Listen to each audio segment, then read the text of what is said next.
Hello there, fellas. We are back here at ESA Cup with another qualifier. We have qualifier day sticking around for you guys today. Unfortunately, we had to drop out of the qualifier play day yesterday since of some issues with the PlayStation servers.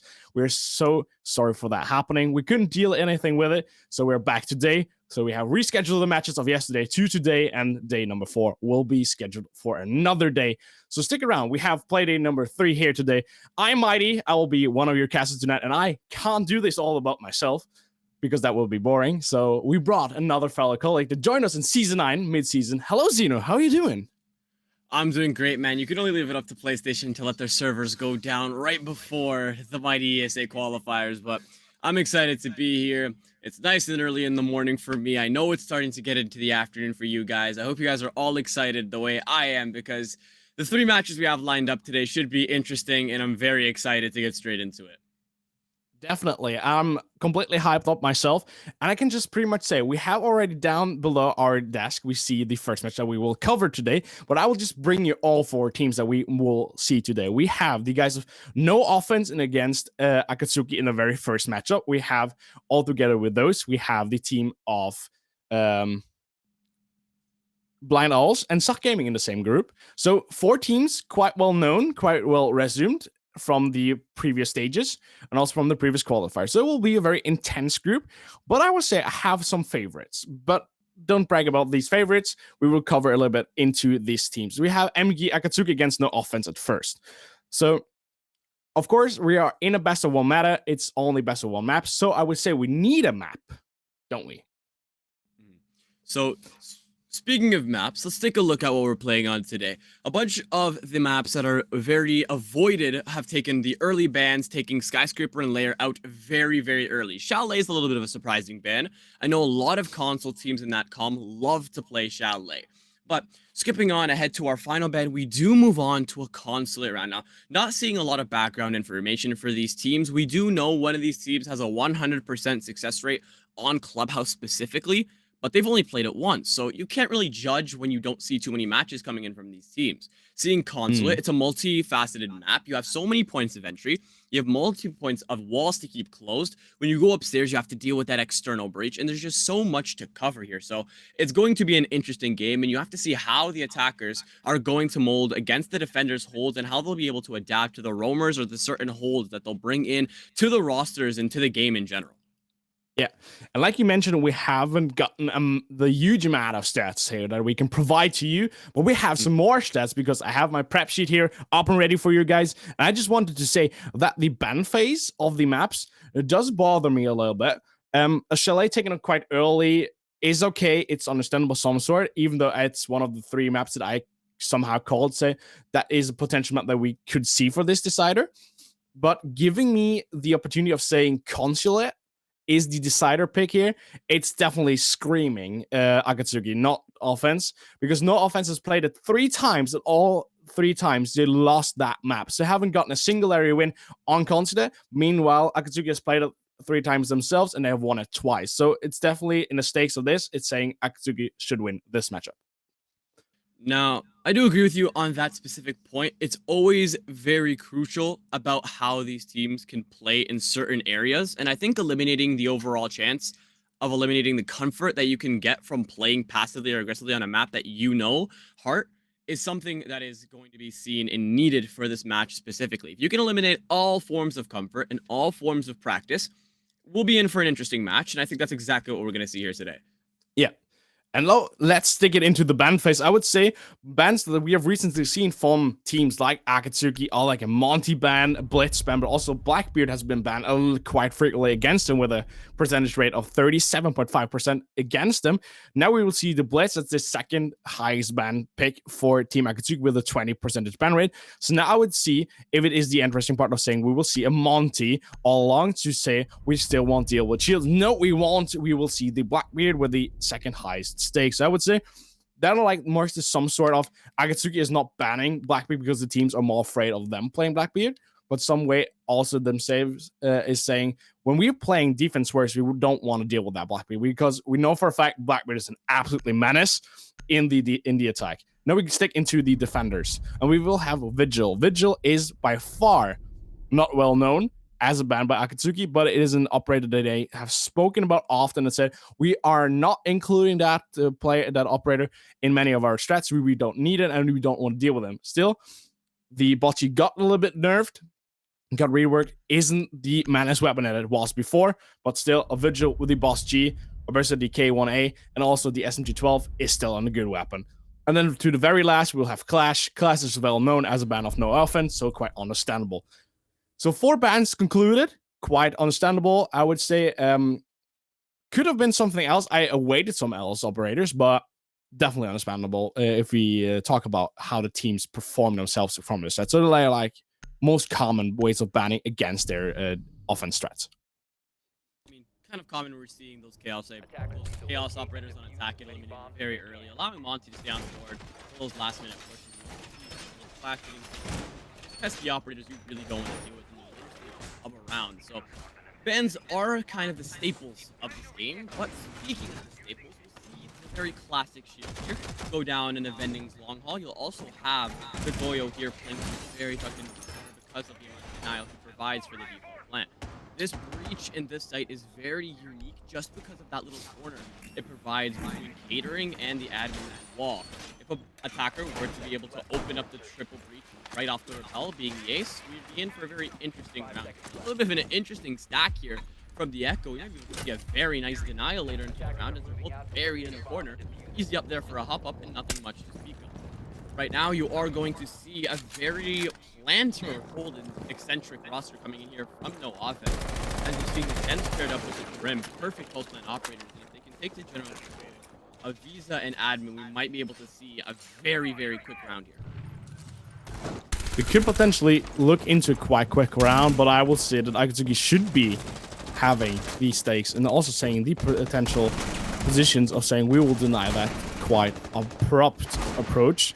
If we like look into the lineup a little bit, so it's quite definitely blocking out things. We have Shinji blocking out the first visuals and saying we will break them down with the pace that they want to bring with the Goyo. We also have a mirror playing against quite fairly deep into admin, so they won't have an easy admin take after all.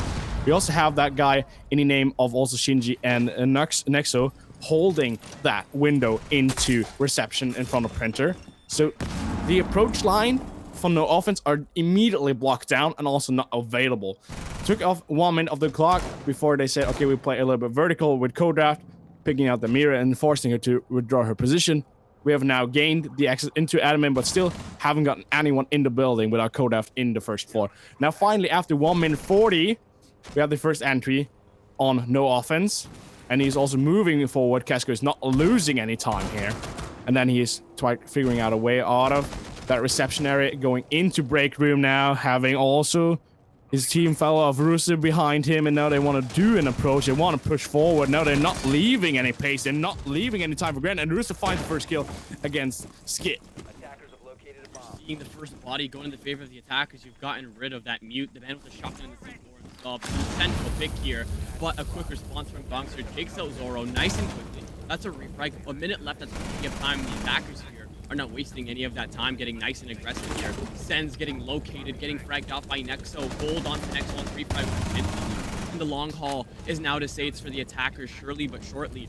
Grim has used all of his utilities, and there's 2 Rotero charges here left to cover sound, get rid of utility. Now, he is going to try to go for a plant here, but doesn't have the support to deny, and the question and the answer is no, as there is an echo camp to use, but he's not going to go for it. Flores laying back, he's going to be able to get an easy kill, go for the down, no finish, but he'll win the gunfight and take out Ishak instantly, and that's a triple kill for gold.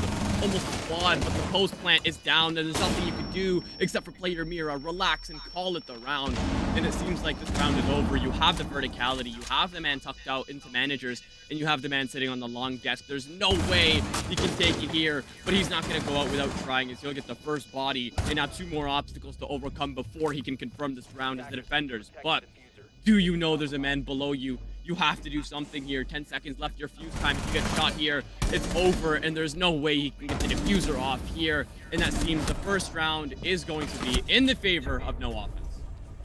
No offense definitely with a great starter here with the very first round on their board. A little bit unawaited since they took a lot of time to get the first entry into admin and office. But from that stake, it's Akatsuki met them up high with the mirrors, with the Goyos, aiming off these windows, so not giving them free access to these first sections. And also then they withdrew their position and maybe fell back a little bit too far. Didn't have the I would say the gadget, and also not having the utilities to block off that plant trial on that standard. Plant goes down, you have to withdraw the positions, you lose one, you lose you lose 2 guys against gold. If gold would have been taken out earlier into that reception top spiral area, it could have looked a little bit otherwise, but in that state, gold picks up 2, makes his team have enough time and momentum to withdraw their position, fall back into reception, into admin, and also fall back down into main lobby downstairs to withhold that diffuser from below. So quite well played. I still have to say that Akatsuki had like the lineup done ready for them to block away that trial and also draw away everything that the attack has to bring. But it did not work. It wasn't enough for that stake. But now we're looking possibly for the first spawn peak of tonight, as Bankers wants to figure any visual on the approaching attackers. Doesn't find any so far. Could do an out jump, and it's pretty much about, does he get the sound cue? Is there anybody rappelling up these 2 double winders in admin? You have one man looking here to go up the catering windows, so now isn't going to be as useful, but there's the buck ideal here with no clue. So could have found a very early kill, but we've seen the buck move very fast and verticality needed. Something I'd like to talk about here is the mute. The mute has been playing absolutely exceptional, being able to deny all of the zero charges. But moving on to the main action of the round, Kesko almost meets his maker as the C4 deals a little bit of damage, but not enough to count him out. Right now we're seeing them play a little bit more aggressive into admin compared to last time. We saw them place Amira on the triple wall, which frankly I've never seen before. But so far, they're just working on denying admin. They have the verticality in managers, which is also something that'll help them. A zombie hasn't been brought as well, and it is going to be very effective for them, but it's not going to matter if the first pick is going to go in the favor of the defenders. Will take out Akatsuki, and it'll be a 3v4 as he'll isolate Buck, narrowly surviving death, and it will be his advantage. We'll finish off the kill here with an impact, and what a kill here to even it out, making it a 3v3. He caught himself a little cute Pokemon in the name of Co-Draft there, and I would somehow like to say that Shinji was being a little bit too aggressive there, completely fell out the roster, completely unnecessary. Next, tried to withdraw and reinforce another retake, did not make that count. He fell through the roster, got killed himself by Kodo. Luckily, Ishak was there with the vertical lines on that bug to clear him out with the Pokeball, with the Impact Grenade, and that was that take done and dealt with. Now we are trying to go with some verticals, so we will have to have Skit be a little bit away, not losing that gunfight, and he loses the gunfight against Zoro. Zoro makes it an even 2-on-2. Now with the next approach, we are giving them one-on-ones. What is Team Akatsuki doing here? Granting them these one-on-one takes. Now the re-roam back from Zoro onto spiral stairs. Now we have a regroup also in the defense lineup. And that is this thing. When you have a 2-on-2 situation, you gotta play it as a team. One of the teams will have the better positions and can lean back and wait for the attackers to come. And that is Team Akatsuki. They have to play it against with double cross angles. They need to play it as a team. If they grant these 1-against-2s for offense will take these kills. Now they come in with the push. We have the lean back position of Ishak in the box. Now the gleam in comes from Bankus. Bankus heading to first on gold. Now it's sort of close to Ishak, and Ishak also deals that kill, and that's an awesome round and another big play done by Akatsuki, getting themselves the first point and making it an equal 1-on-1 standing. Interesting rounds there. You're seeing the ace play verticality with his Selma breach from below. Never seen that one before, but it is what it is. An interesting round here is you're seeing gunfights ensue all over the map for absolutely no reason. You're watching players toss impacts through the floors. You're seeing a Mew engage in a battle with an SMG-11 when he has a shotgun, when he can just tuck in here, as there's no info on him. He's sitting close in the connector and just gives his body in the space needed. Close round here for the defenders, but they've gotten that response round, and they've taken it downstairs to pursue great pastures in cafeteria and garage. Now, this site needs to be denied so perfectly to be able to be a site that is held properly by the defenders. You see that, you usually see a roster consisting of the castle and the mirror, which we're not even going to see either. And not seeing a Kaid as well means the hatch is going to be opened up very easy. Switching on to the attacker's roster, it doesn't any dull moment as we see Deimos and Sens alongside an Amaru lined up. 6 onto block. It's going to be a little bit of an interesting verticality or a server play. But the round shall show us what is in store. What is in store? What do we have in this round to gain? I would some sort of say, like the roster, all the team of no offense definitely delves and speaks. We want to do a roam clear. We want to do a top floor clear, just to have the advantage of playing it vertical. Now we have the C4. Immediately we'll have a tense meetup between Keshko and Bankus. Bankus does not find the kill, and now he needs to be aware that he is not running in the arms of the next opponent. Kodaf is not hitting his bullets. Now he needs to be aggressive before the other teams come. But the teammates of Kodaf are there to participate in that gunfight and gain the next kill. But Ishak is there to take the cake and do the refrag done for Akatsuki. And now he dips the position. Could also potentially now get in the next cross section, get the help of Skit. Skit now also will have to look a little bit into helping his teammate. Also tracked now by Deimos. Deimos, when the hands of Keshko, will play it aggressive. It has to play it aggressive. DC4 is coming in. He doesn't find any bullets, find any damage on either Keshko or Kodaf. And now Skit has to be aware that they are pushing down on him. And there he isn't. And Kodaf finds the next goal. Another big stake opportunity for offense to make this round theirs. Good amount of initial damage here to the mute without having to take that direct gunfight, but the attackers have lost their main verticality operator, meaning it's going to be a little bit of a stuck push. Now they're going to have to choose either Server Hello or the main breach to funnel in through, but using gunfight getting traded out for your Valkyrie is a better trade here for the attackers. The intel will still be on the attackers as they haven't shot that Valkyrie camera that we've seen being placed preemptively earlier in the round, but shotguns galore. We saw earlier in the round and earlier in the game how we've seen people not utilize their shotguns properly. So right now we need to see how can the mute use his utility and his shotgun properly. There's jammers scattered all over the site here, and droning should be a problem here for the attackers. They have the man advantage, the body advantage, but Nexo just walks up in front of the bullets of the man with verticality, and you should know the hatch is open, and you're going to pay the price dearly for not knowing. Bandit trying to find a response kill here, but not much to do as he's taking full control of Killer. Dokubi running with the gun down very fast here at his shotgun. He gets the very easy kill, but the overwatch here from the hatch, a very easy denial. He's able to watch it completely, and all Amaru has to do is turn her focus over to Pillar, and this round should be nice over and confirmed.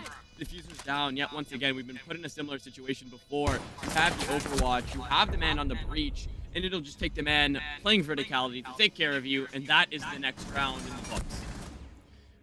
Next round in the books for Team No fans dealing with an awesome roam clear, them pushing on to set, opening that breach and going for the plan to execute. Quite fairly well done. It's a play by the books, and I would say Akatsuki do try to break down the force and also the pacement brought by an offense, but they're dealing themselves with casualties and the reason of, okay, we are focusing on the gunfight that's ahead of us, and we are not having a singular thought or an eye about what's happening behind us, and they're getting backstabbed. The gun kill of Kodaf in the first intersection against a Bankus should have already been Bankus' death. That didn't happen, and Kodaf did miss his bullet so fairly poorly against Bankus that Bankus should have had the opportunity to take that kill back. Didn't happen. Everything was some sort of okay. Ishak played aggressive play against the next kill. Could have also fallen in the stakes of no offense there as well. So we would have been having a double over count of operators in the favor of no offense. Didn't happen. We had the meta, we had the few inches left of saying, okay, we have a gap big enough for us to go in for a kill and then dip away, but some sort they just lost it on the process. Actually, definitely needs to have an eye what's happening behind them. Now we have the eyes, we have the intel, we have the two roamers up above, and Ishak finds the first kill on Kodaf, and that's beautiful. That's what I'm speaking of. If you want to play aggressive against these attackers doing fast entries, you have to have some sort of positioning. You also have some sort of notification and knowledge where they want to enter to deal that out well and fair. Now we have the next intersection with Ishak against Casco, and that's unfortunately very unnecessary that he's peeking because Casco has a complete upper stick, and Casco finds the vertical against Ishak before he's leaving it on a 4-on-4 equal man stake.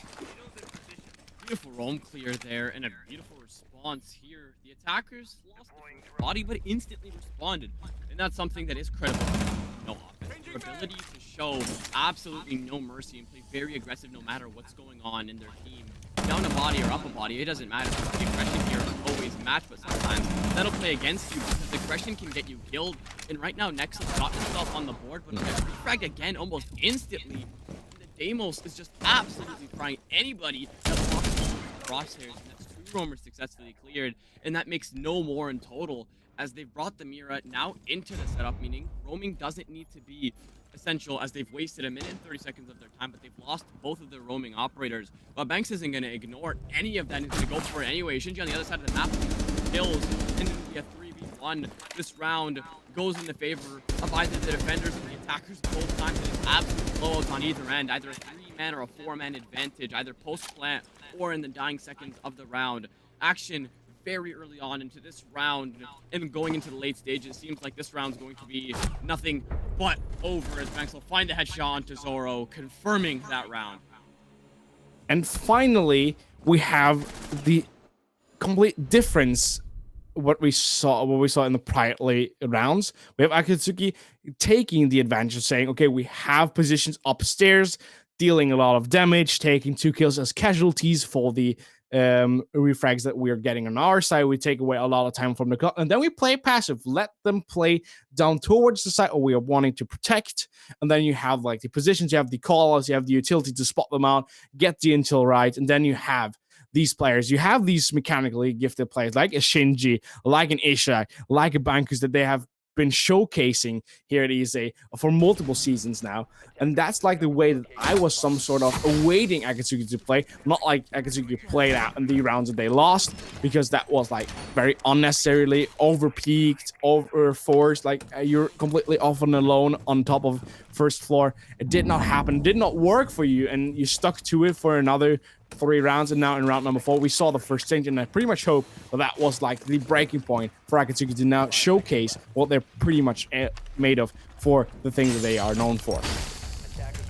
Bringing in the trap ops, a little bit of a new approach coming in from Skip, seeing Capcan being integrated into the lineup might be able to help receive the amount of aggression from the attackers so fast. But as we're seeing them turn to main for a rush plan here, if they can manage to get this done, all they have to do is clear the man below himself and let the Buck establish verticality as he's done before. But the problem with aggression and the problem with non-excessive droning is you'll realize there's a Capcan down here, but you won't realize there's a Valkyrie backing him right up coming in from either sitting around main, and the Qualifier healer will take Kesko down to even lower HP, but the Valkyrie is still here for the Overwatch, meaning it's still going to be even harder to get that verticality established, and that is basics 101 to getting plants down, especially upstairs. But right now, the Grim creeping up from Spiral will get the first kill. That'll be Nexo down, and Kodaft, his stealthness has gotten him his first kill, taking care of the C4, the intel man himself, and now Capcan left in a desert of attackers.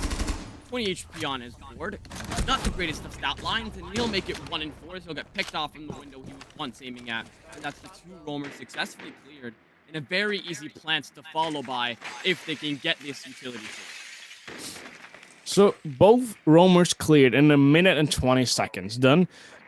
Very well done, for no offense. Now it's pretty much back into the standings that we had been seeing priorly by Akatsuki. They play a little bit too offensive, they play a little bit too aggressive, and they are getting casualties by that. And they're always forced to move around. So I would say the pick that they had, picking out and blocking out this operator in the form of a vigil, was some sort of not biting them in the ass, but they're fighting back. Bankers with a second on Kodaf, but Rus is there to refrag, and Rus will get refrag immediately from Ishak that is playing aggressive. And that's like the matter that I'm speaking of.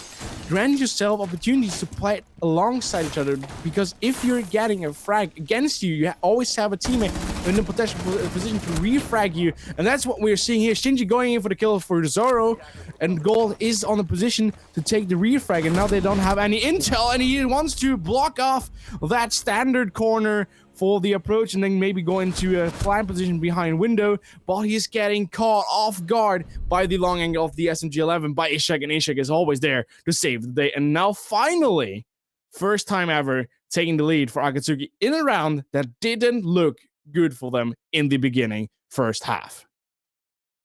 This is what I mean. This is what I mean. Aggression can either work very well in your favor, and we saw that with the 2 bodies dropping for the defenders very fast, stone cold. And then the next 2 minutes of the round, you're watching attackers run into the crosshairs of the defenders. They were up 2 bodies, and they proceeded to get evened out and then go down bodies with just walking into the bullets of the defenders.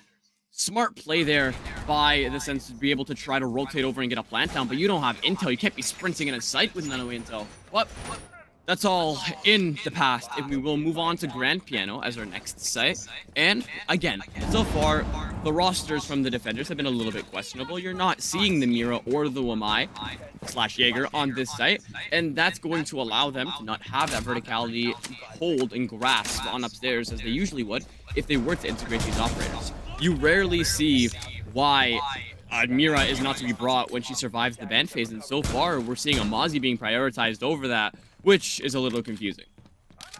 It's some sort of a little bit confusing, but in the same matter, we also have to keep in mind that MG Akatsuki is a team known for playing pressure, known for playing aggressive against the first line of first entries from their opponents, and that way it also doesn't speak like the more standard, okay, we have to defend top floor for 2 minutes at best stake to then play the top floor hold down forwards, down towards, I meant to say, to piano, and they just more likely want to play a little bit aggressive, seeing where are the approaches coming from by no offense, where can we block them off, where can we maybe meet them before they await us for an approach, to then grab them out of sight, out of stake, and then saying, okay, we will grant ourselves some opportunities to take out 1 or 2 guys of them before they know it is happening.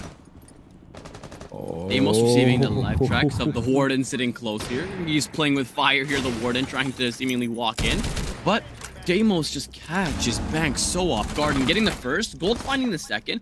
And again, this is what we're speaking of. They found the 2 preliminary bodies. The question is, can they capitalize, or are they going to allow this to keep going downhill? But apparently, the response is, I'm going to put the diffuser down in the middle of the site with the defenders circling around. Doe could be using her call to waste more time, and we're back in the pulse plant. That's 3 plants now this match, and the close engagement of the connector is going to matter here, and who will take the round. Nexo will win that gunfight, and right now, it's just running amok within the site, and it's chaos everywhere as the Warden tries to line up the double kill, but you can't do anything with the full might of 2 ARs from the attackers doubled up on you, and that is the next round for the attackers. This time around, they've capitalized correctly, properly, and absolutely excellently on getting the diffuser down, capitalizing on the bodies, and being able to keep those bodies up while getting the diffuser down.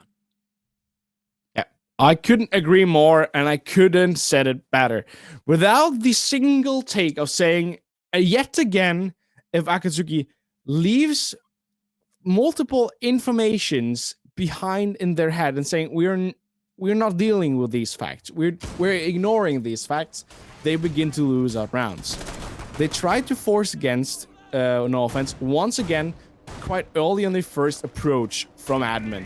Doesn't get any from it.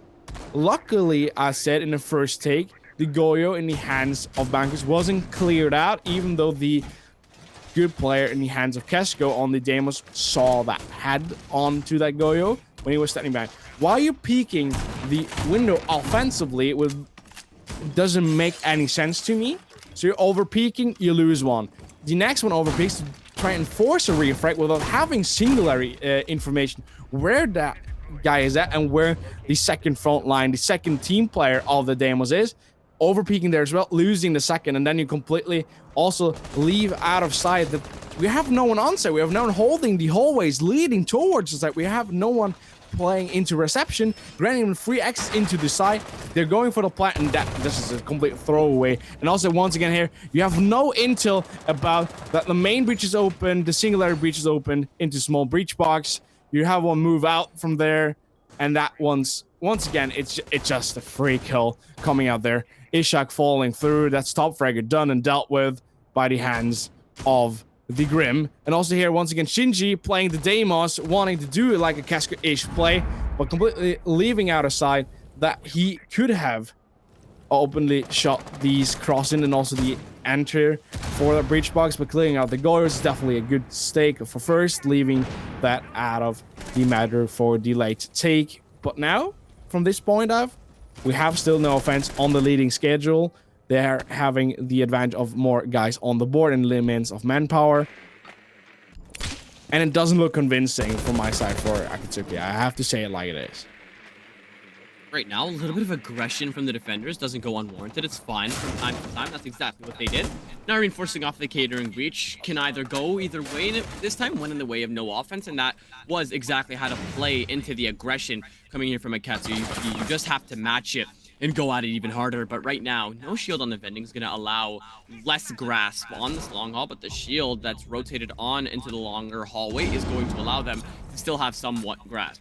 Goyo getting even more aggressive here and finding his second pick of the round, taking care of bunks. And right now, the Deimos is going to try to get lucky through the verticality. But right now, you have to look for your picks as your attackers are all suffering on the other side of the map. And their essential picks here, they have intel on this one man. Can he win the gunfight here? The Vector's not a fun gun to go up against. Even when you have intel against it, you have to hit a headshot here or it'll hit the headshot for you. And right now, the man behind the gun has been cooking up the rest of your attackers so far. But there's nothing you can do against that shotgun. A 2v4 here with under a minute left on the clock, and Warden seemingly forgetting his headset at home with a quick enough reaction time to able to find that kit, and that is skit gone. 4v1, as again, this game has been neck and neck. It's all about who could have found the first pick for each round, and that has seemingly been the decider factor for every single round we've seen. The diffuser's gone down, I think all 3 rounds for Akatsuki, and now the Deimos trying to find some consolidation kills, but honestly, cannot stop the bleeding with 20 seconds left, a pistol, a dream, and 3 more defenders to go. It's spotted by the bullet cam now. We will have one approaching from reception. Doesn't get the kill through on Kesko. Kesko grants themselves the last and final closing kill for this round number 7. Going back in the lead now with his team of no offense leading 4-3 after round 7. So first round directly on the ball for no offense in the defense after that role swap. And I have to say, it looks very convincing now for no offense. It looks completely unconvincing in the matter of Akatsuki. Akatsuki completely struggling with intel gathering, knowing where to approach from, and also knowing where these defenders are at. So they're leaving behind so much great intel that they need to play in sort of approach they want to do, because they're playing in an approach forcing with a lot of pace, forcing it with a lot of aggression. And you can't bring aggression to somebody that you don't know where it is located at. So I would say there are multiple lacks here at Akatsuki's side, of both in their defending side of scale, but also in their approach and their attack approaches. So they have to do something. They have to adapt some sort. They have to do better at intergathering. They have to do better of playing it as unit. They have to put on these cross sides. They have to play in these cross lines that they have done before. Because if they don't do that, I don't see them catching up and taking this win away from no offense. I do agree with that, actually. Seeing the momentum that no offense is starting to build up, the amount of post plants we've seen from them on attack, it's just been absolutely beautiful here from the chaos they've been bringing. But so far, it's all about who can keep up with the pace of the match, and it's so far no offense to meet that requirement. Deimos being a very essential pick here for both teams has been a little bit questionable, considering the roam-heavy game hasn't been too heavy coming in here from offense. But again, we're only in the early stages of the roams. They've only been 2 rounds into defense, so you cannot judge too early. Speaking of roams, you'll be seeing the Legion out here trying to go for a very early kill, and we're seeing very aggressive defenders when they do go for the roam, which is something, again, that can play to your benefits or your losses. A missed drone coming in here from Ishak is going to be a downfall of him, but turning around the drone to save his life, he should know there's a man in the corner, but it's set. Not on the drone, and has not checked the corner. The call will get used, and it will push him out the corner of offices, and it'll be Jackal to capitalize for the kill. 2 pings live onto the second roamer, and Bandits forced to go right back to site, and will be forced to rip down the castle that leads into it. Gold swinging in from above. They forgot to check and account for another roamer, but Skit's going to be there to respond with a kill of his own. And right now, it's just hell all over the map as there's an engagement in every single second of the round. Okay, let's bring it back a notch. Let's take it calmer, but Casco does not want to calm it down, making it a 3-3 equal man score. But once again now, the force was brought immediately. The tension was brought immediately by the attackers, finding ways of entering and also putting and setting pressure quite fairly easy and fast onto the defenders, clearing out 1, clearing out 2, getting refrag. It's completely fine. But now they have gained access to top floor. We have the second entry now from Ishak on the first, maybe. No, he's rappelling up, but Skid finds a kill on Zoro. But I still have to say, I don't like the split up by Akatsuki. You see, one is down below into that bottom spiral. The other two guys are one in breach box playing towards down into display and piano, and the other one is now down yellow. You're leaving yourself away and alone, and you're doing these 1-on-1s. Now you have to find a refrag from Ishak on the goal. That doesn't happen, and also no, luckily for Shinji, he gets the call and understands the call in the last moment possible. Now Casco on the forcements. Shinji is now forced alone, stays a little bit back in defensive, giving Ishak the opportunity to regroup and recover to his teammate. And that's what I'm speaking of. You got to have positions where you can play together all along each other. And Casco is still not finished. Here the drop on the side was cut off on yellow.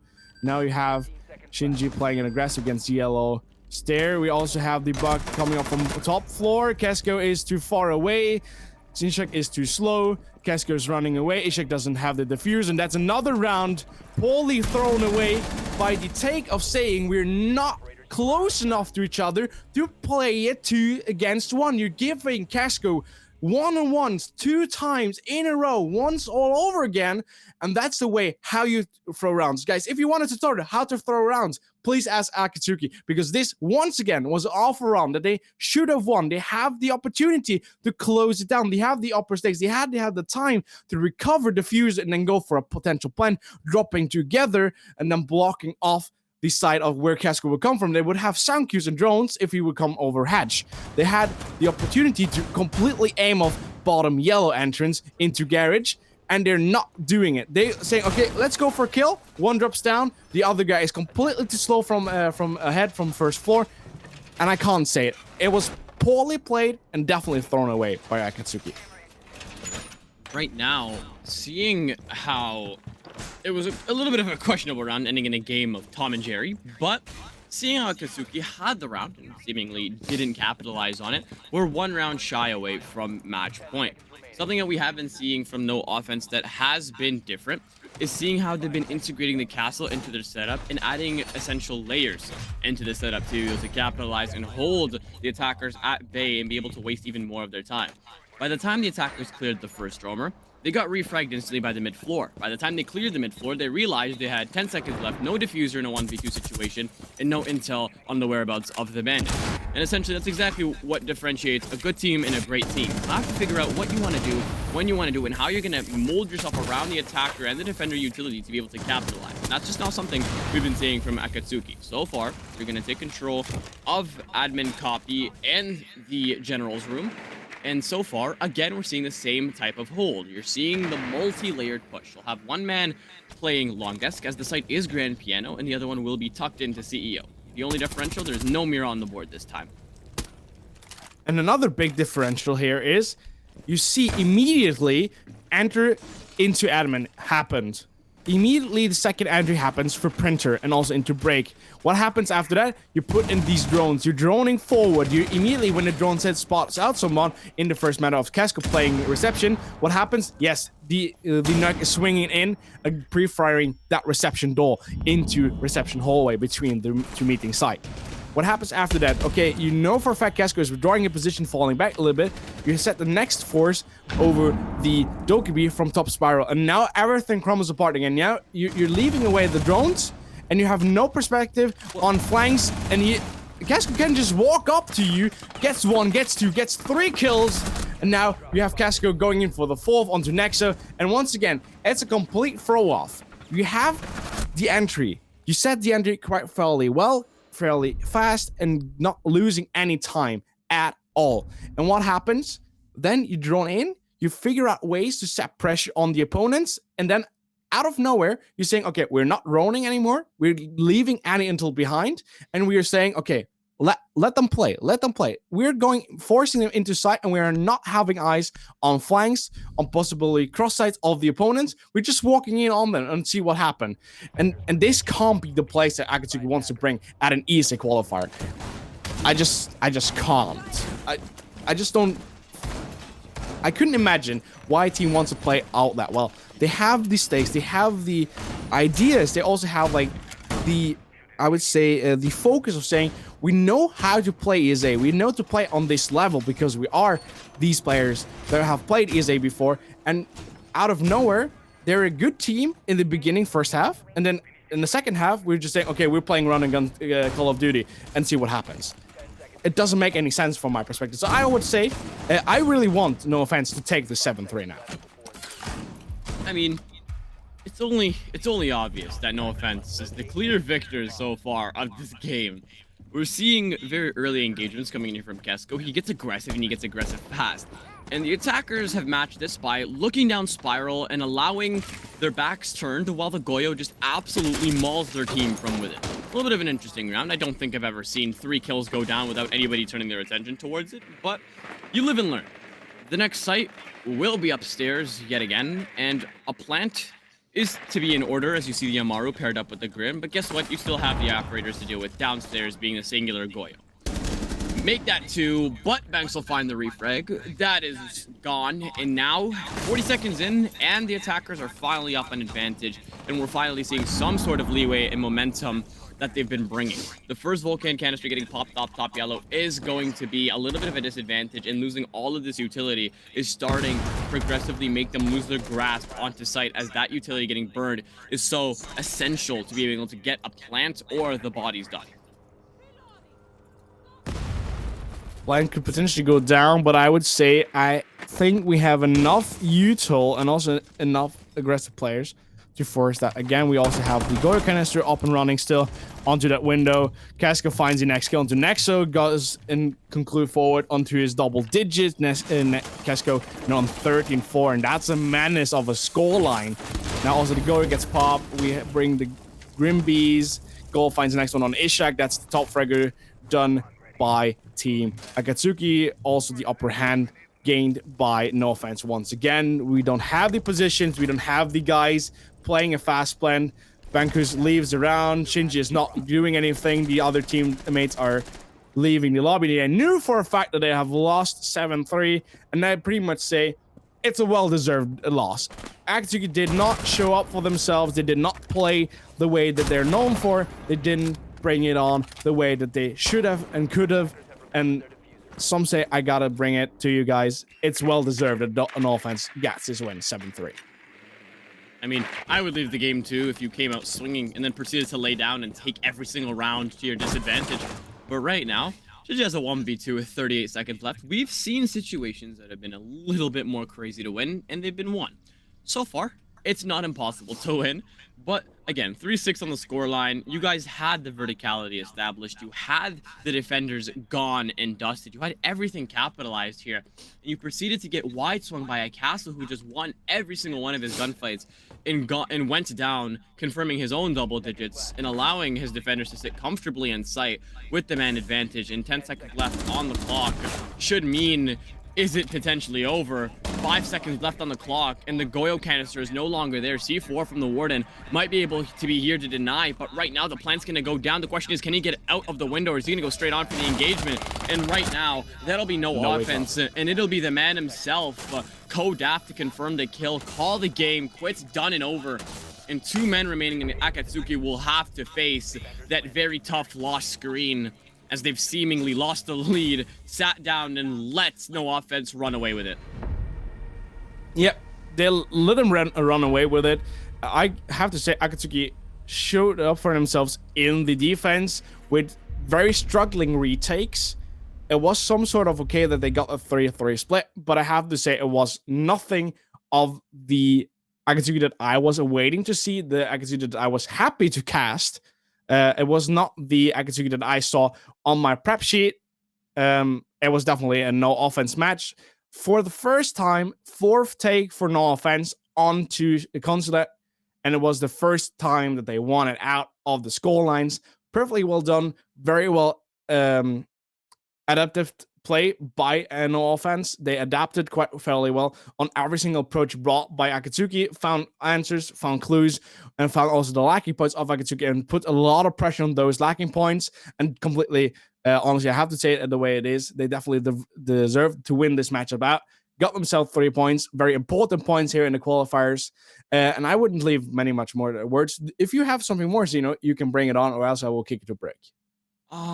I don't really know what we just witnessed there. A little bit of a disappointment here. I know you were very excited to see Akatsuki play, and you were talking about, oh, they're gonna absolutely maul everybody in their way, and we kind of just saw the upset of history concur, and that was an absolute beauty of a round, as it's a very sad loss for MG. But final remarks for me is GG's to no offense, and there's too much action here to stay fixated on one very crucial loss, as it's 3 best out of 1s and not a best out of 3. So everybody hold on to your hats, grab a drink of water, and we'll be shortly back after a break.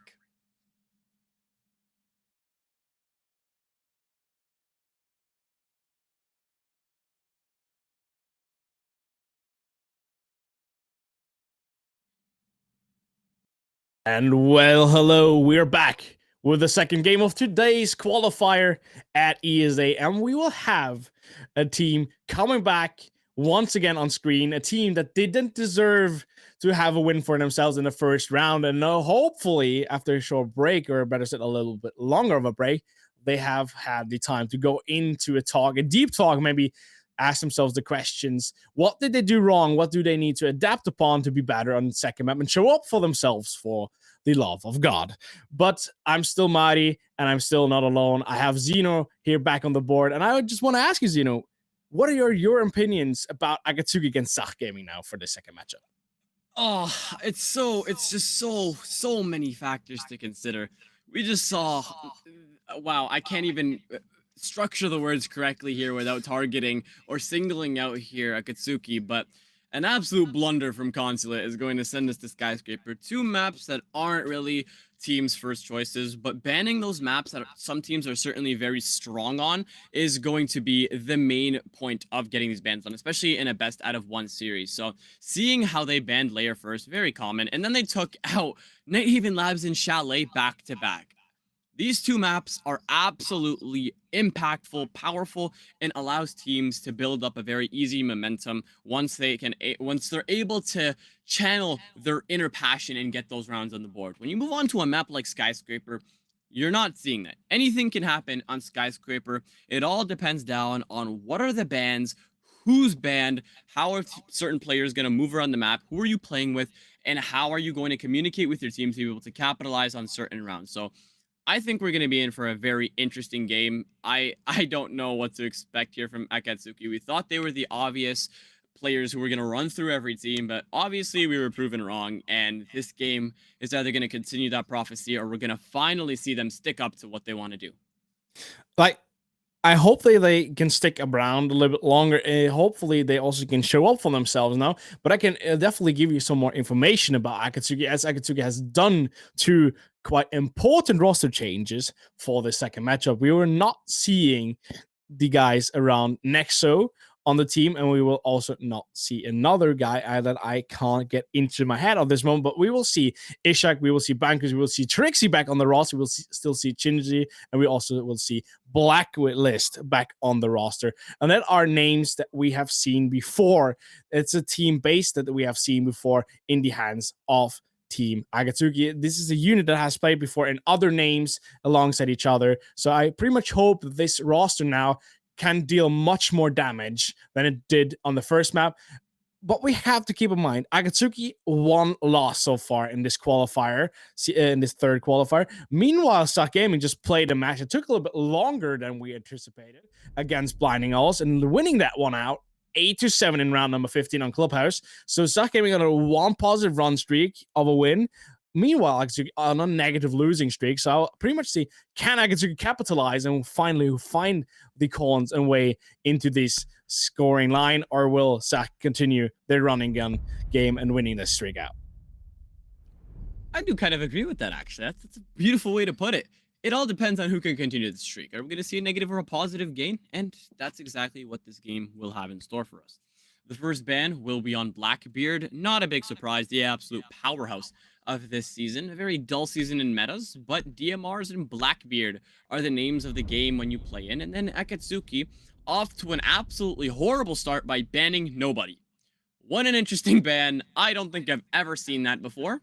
And that will take us to their first defender ban. And if it's a no ban again, I think we're going to be in for a game of just clowning them instead of casting them correctly. We take Skyscraper where they attack first, so they need to get their defender bans correctly, and they will pick Clash out of all operators, taking care of 2 total shields for the ban phases. And the last defender ban is to be confirmed. Last ban is to be decided and also picked out by the team of Zach Gaming. I would say we could look into things like a Mirror potentially, or a Fenrir, and Fenrir does appear on the boards. Very understandable for Skyscraper. If you look into the starting sides, Akatsuki will begin in the attack. Meanwhile, Zach Gaming will begin in the defense. We also know that Skyscraper is a quite hefty decided map in the matter of defense rounds. So I pretty much hope that Zach Gaming does continue the run that they had against Blinding Elves and sticking up for themselves and saying we will have to force here a lot of rounds for us before we go into the second half. And I would say we should at least look into a 4-2. Best of, it would be a 5-1 split for Zach Gaming at the first half. Even though I would say from the lineup roster that we are seeing by Zach Gaming, it has adapted a lot since the past roster changes. It has done a little bit since Zach Gaming appeared the first time on screen. We have no Kreutzbau on the roster. That is the leading CEO of the organization. We have Shake, we have Blueface, we have Hafi, we have Cleasery, and also Dreams on the roster. 5 guys quite well known and quite well resumed in the community. So I would say also 6-0 is a possibility of stakes here. But I think, and I'm concerned, that Akatsuki will have something against that happening. So they will bring on the same force that they brought or tried to bring on Consulate. But hopefully this time they will have more grounds of saying we can capitalize on our opportunities. Well, let's see if that is the take and also the chance for Akatsuki in round number 1 here. Now, you usually see very extensive holds here for Skyscraper. Considering the map's only 2 floors, you have to get a grasp on the site and potentially just the second floor in general. That's exactly what we're going to see. The breach on Exhibition is going to be double reinforced, and so is the house single. A little bit of a little confusing reinforcement. Here's the waste of utility by using all your reinforcements and using 2 of them on the breach. But putting that aside, Blueface gets very aggressive and finds pumps nice and early, and we're already off to a horrible start for Akatsuki. They're not doing already what they want to, and now they're going to have to deal with a good amount of roamers. Blueface getting instantly traded out, making me eat my words. That's Dokubi's full control of the minibar, allowing Exhibition to shortly fall down after, with Gridlock adding in that pressure from House, allowing a cohesive push into the site. Having the Goyo being the main standpoint, standing in between the drums and the Exhibition terrace, is going to be the main name of the game, if you can find a consolidation kill here to put Akatsuki up here ahead. But Zach Gaming has something to say about that. Dreams will take more damage than he'll receive, but he'll have a stim waiting for him, as that damage dealt to Ishak is no longer able to be changed for the rest of the round. And a second engagement here is going to lead to the Goyo taking more damage in a very early engagement. Goyo needs to swing or get taken out by the frag. He'll get downed. Isn't going to get too aggressive as he's being backed up, but it'll be Happy to get his kill as well, making the differential even higher, making this a 1v4, only a minute and 30 seconds into the round here. And finally a consolidation kill, 2 from Blacklist, allowing him to get on himself on the board for a double. And the boss GN, the MP5 to deal with a cog slapped on top. Not the name you want to be dealing with, but allowing the Gridlock to walk into the site with no case, essentially, is going to be what is happening here. As Shobi will be creeping onto the site, completely unaware there's a man tucked in here waiting for her to swing into the bullets.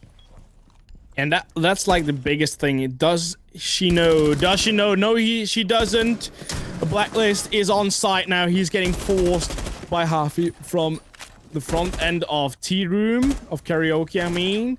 Shake is still coming in from Shrine now. He's on to Split, roaming in, rolling in. Also, Hafi now found its way. Hafi has moved on site, gets the call, swings him out and crouch, gets the kill into Blacklist. Beautiful first round. Once again, I have to say, Akatsuki with a good game plan, with a good approach here to the bomb site. With a quick enter, quick force and push back onto Sakemi, but Sakemi is there to meet their positions, meet these first interactions against Akatsuki, and then not only breaking down their pace, but also then gaining the advantages with not only one, not only two, but 3 kills straight off the board. A good round here, a good introductory statement piece coming in from Zach Gaming. Not the worst of rounds, but a little bit shaky towards the end, allowing the good luck to take very easy control when she was unaware where the dock was. But all that matters is they won the round. Mira remaining on the board, as you were talking about previously, will mean she will be integrated into the site setup. It will be an exhibition hold next, and no wall deny on the board. Seeing a shield up coming in from the attackers, that is going to be a little troublesome, as not having a wall deny paired up with a chaos operator coming in from the attackers is surely to give us a very interesting attack phase. See how they'll get into the building. No need for the Thatcher, and they'll quickly recognize that. And so far, the Ash breaches are going to be the only thing being able to breach the mirrors. And hopefully the drones will locate the mirrors before she'll waste them on the castles. Hopefully, but that isn't in our stake to say in order to deal with. Now we see the first approaches on round number 2 are coming forwards, and I would say they are leaning into these terrace window and also into Geisha, as Geisha's already been taken by Shinji on the blitz, moving forwards, and then we have to see if Blueface and also Shake are not been taking. They're out of the blind spot. Shake gets the call out quite fairly quick after Blueface retires his position. Blueface back on site with a full HP, and now we have the full withdrawing onto side. We have Dreams with the smooth moonwalking on the top exhibition. Now it's everything okay on Cell, nothing to be worried about. Shinji now being fought against once again here by Blueface on the castle, not giving him the grounds of going and moving forwards quite fast. And that was the feat there, I would say, below the castle barricade when Shinji tried to open the castle barricade with the breaching charge. Why do you use a breaching charge when you have a shield where you can just immediately run past and through these walls? Questions to be answered here. I have no idea, and I can't provide an answer of my own. But right now, they have not assumed Terrace or Shrine yet, but the external pressure coming in from Black will allow them to start to do so. Having to deal with that boss G is no longer going to be a problem, as the Vigil will swiftly be removed from the equation, and Blacklist will be the refrag. Terrace control has now overall been lost, alongside with Shrine, as Mira has reestablished that, with Shake getting the next kill onto Ishak. And again, Akatsuki just losing control over and over again. It's just like a broken record. The same thing keeps happening. And right now, they have no hold on the externals, and they cannot make their way in, even when the mirrors are popped, because why are you running right past one, as Dreams will get one? You're unaware of the man prone in the corner. He pre-fires a little too late, and that's the only thing stopping him from getting the kill. A blitz on a rappel with his pistol out is probably the first time I've ever seen that in my life.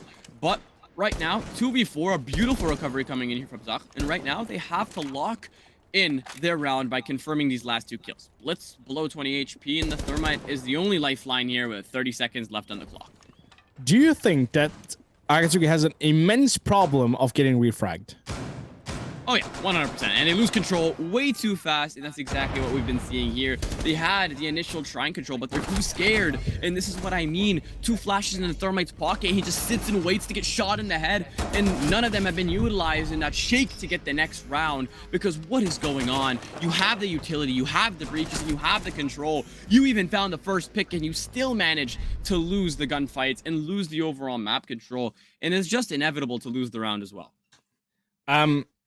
And a big question from my side is, do they really not have the intel of saying we can swing, we can play aggressive here, and we can't play aggressive on this end, and they just, or do they just ignore the straight facts of how you play Siege? Like, you have a mirror against you. You know for a fact there are guys playing these mirrors, and you're just running into terrace, getting a fall. You're trying to breach open castles if still you know that there's some guy playing in drums, proning down, and also playing in top shrine, proning down. So you can't just breach them over in breaching charges. You're opening breaches, you're having guys laying prone down onto that open breach single, onto that terrace outside of exhibition. They're also giving you bullets of just showing where you are. You're not swinging around intensely. You're taking time on the swing. You're not getting any advantage out of it. Then you go back and then you just walk up to the breach and you say, okay, let me peek in slowly, and you immediately get a smack in your face. Like, what is the thing with Akatsuki? They have a game plan, they have strategies to go and conclude a take onto the side and also take onto the top floor, but it's just, as you mentioned, it looked like they're completely scared off to play against SAC. Like, SAC will be the top apex predators in this league, and that isn't the case. Team SAC is a team that is equal to them in score of skill and also recognition, but the way you're playing it, that doesn't make any sense. I do agree. Honestly, having timeouts allowed as well, you need to be able to reevaluate your holds, especially just going down around. It's just not the best of situations here, and they're paying the price very dearly. But going barbecue, the only thing that can go in Akatsuki's favor is clearing the roamers and going for the verticality. It's Siege 101, verticality, find the roamers, clear, execute, and be able to start working your way on the verticality and move your way towards the site. This can happen within the last minute of the round, but the question is, can you take the minimal amount of damage here? And right now, that is a question that is going to be answered very soon, as we'll see Blacklist take no damage at all, taking care of Kazari. And right now, we're in for a beautiful hold by Akatsuki, as we've seen them finally make some leeway in towards the site and into the verticality without having to struggle so far. But we have seen them lose their overall recoveries, but Blacklist has something else to speak of from that. You have a man, Blueface himself, is sitting in the coat check, walking and watching up the overhang, waiting for somebody to cross and make that mistake. And right now, he has the first kill in his hand for Zach if someone were to make that mistake. Verticality still not established, and utility not prioritized. No C4s for the defenders, and this will mean we're going to be in for a very utility-heavy game until the last dying seconds of the rounds, where it's going to be straight gunfights as the attackers are carrying smokes and flashes for a potential plan. I also have to say, I like the position of Blueface. He's definitely in a good flanking position. Got some tracks there from Blacklist in front of him, and also had some fire playing against him. But now he's getting the first visual onto Trixie. Also, Hafi found the first onto Trixie, and that is very important. Also, Hafi finds the next one. Shake finds the next one on the Blacklist, and it is the same thing all over again. Actually, make themselves gain an advantage point, gaining the next second advantage point, and then you decide to completely say, we have a 4 against 3. We have complete vertical control. Why do you not go for an execute? You leave Shinji with the diffuser up top on stairs, and the thing is, you're drifting away from your opportunities and also your advantages and saying, okay, let's split up, guys. We're 4 guys, they're just 3. Let's split up and play on 4 different ends of the map, and we will have the win. No, you won't, because Stock Gaming is centered, and they have positions where one can bait, the second can also hold a cross angle, or saying, I will hold you while you bait or while you walk up. And like the positions, once again, it's all over the same category that Akatsuki had on the first map, where they had the struggles against no offense, where they had the plans, they had the opportunities, they also had the upper hands, and they just chose to throw it away because they say, okay, let's split up, let's do individual play. If you do individual play against teams like Blinding Owls, like Sach Gaming, like No Offense, you will not have a slim standing chance. And you just saw it here. Akatsuki got 2 kills right off the board against Sach Gaming when they moved alongside as a unit and did the top floor clear. The same thing happened over on Concert. As long as they played it together and said, Let's play it as a team play. Let's do a complete top floor clear these roamers out, and then we execute down onto side. They won these rounds. But in the same matter here, when they did the top floor clear, had the top floor clearance, had the top floor control, said, okay, let's split up. In the same split second where they said split up, it took the Sach Gaming not only more than 10-15 seconds to completely go back to an equal round standing, men's standing of 3-3.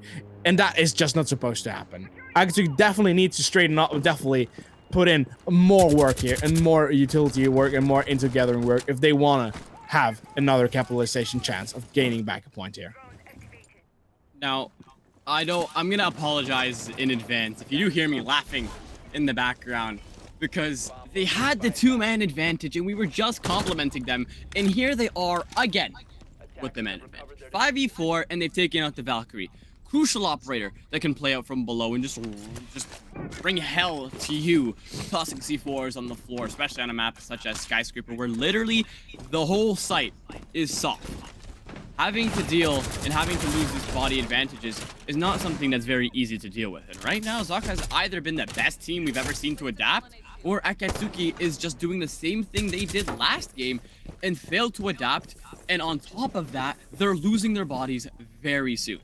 Bringing in this Osa will allow them to slow down the play.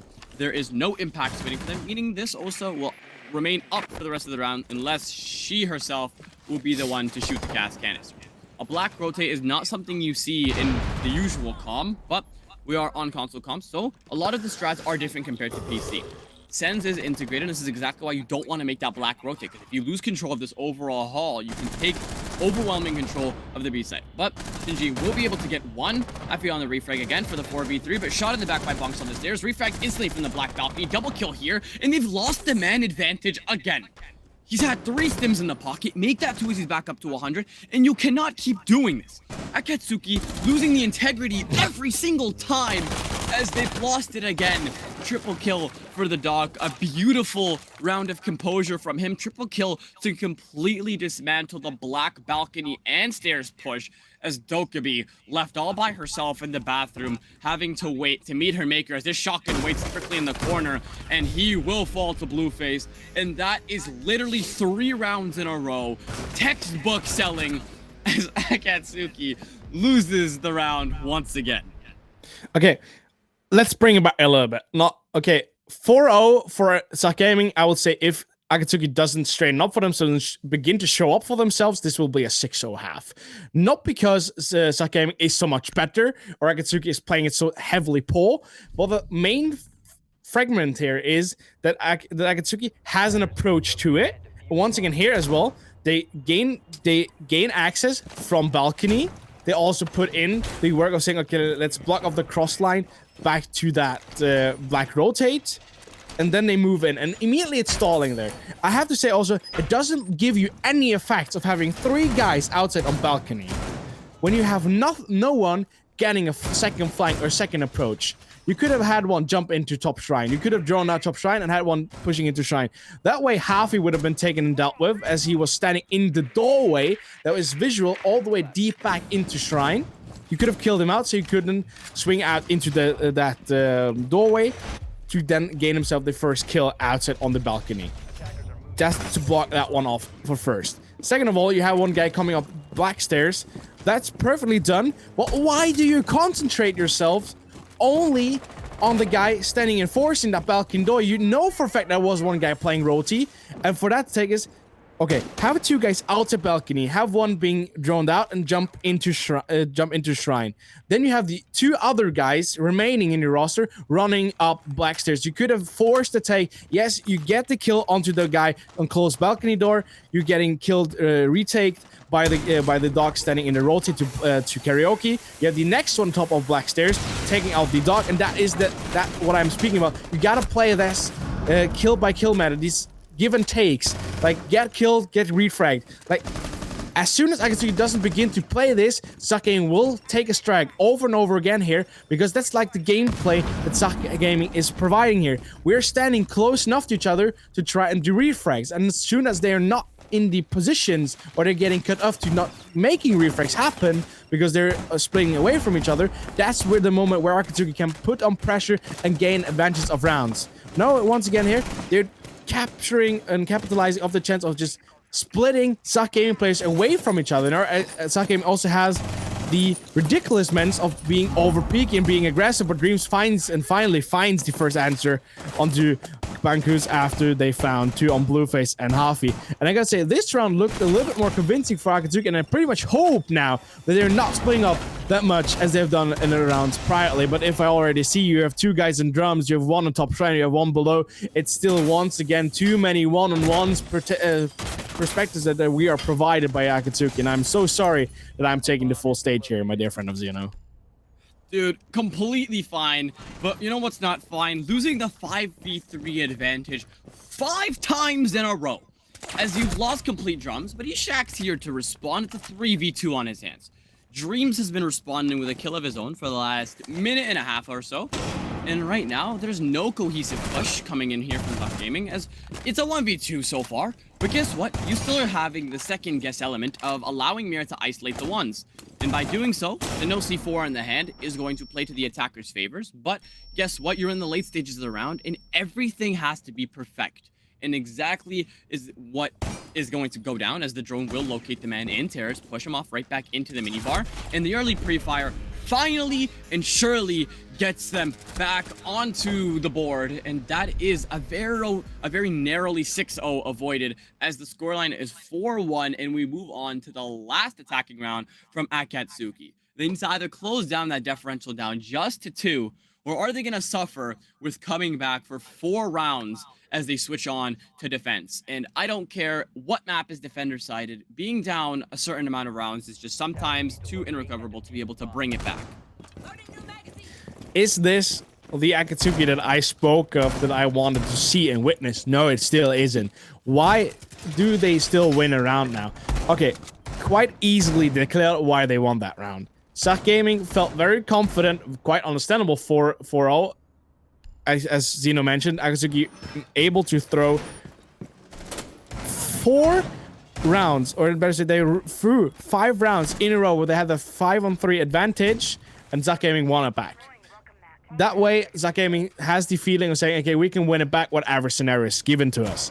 So we are overpeaking a little bit, playing a little bit too aggressive, maybe also medium, since we said we played it a little bit laid back in the previous rounds. Maybe it will surprise them and take them in the act, or take it by surprise. Didn't happen. Akatsuki won it back. Played quite fairly well. Got the downer in the 2-on-2 situation to make it a 2-against-1. Then took the time they had to drone out.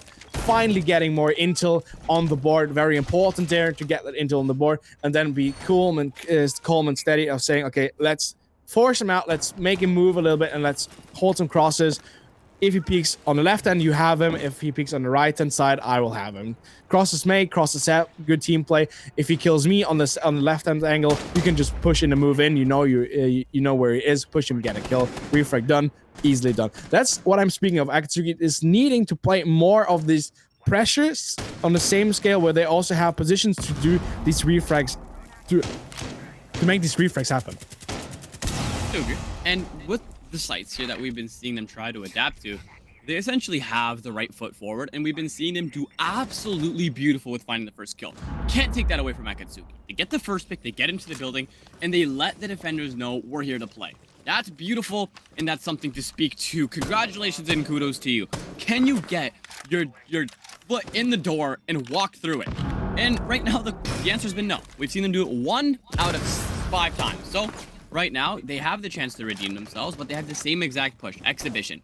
If they can replicate the exact push they did last round without losing the unneeded deaths, then they can get that capitalization. But that's surely not going to happen, as it's mayhem going down on the Shrine side, as Blueface trades out another man to go from a 5v4 to a 3v4, right all down to a 3-all advantage. The Mira still advantage and still up. There's no MIs to catch any projectiles going for it, but guess what? Ash has already used both of her projectiles. Second Mira getting lucky and shot, but Buck still has that verticality to get it from the below.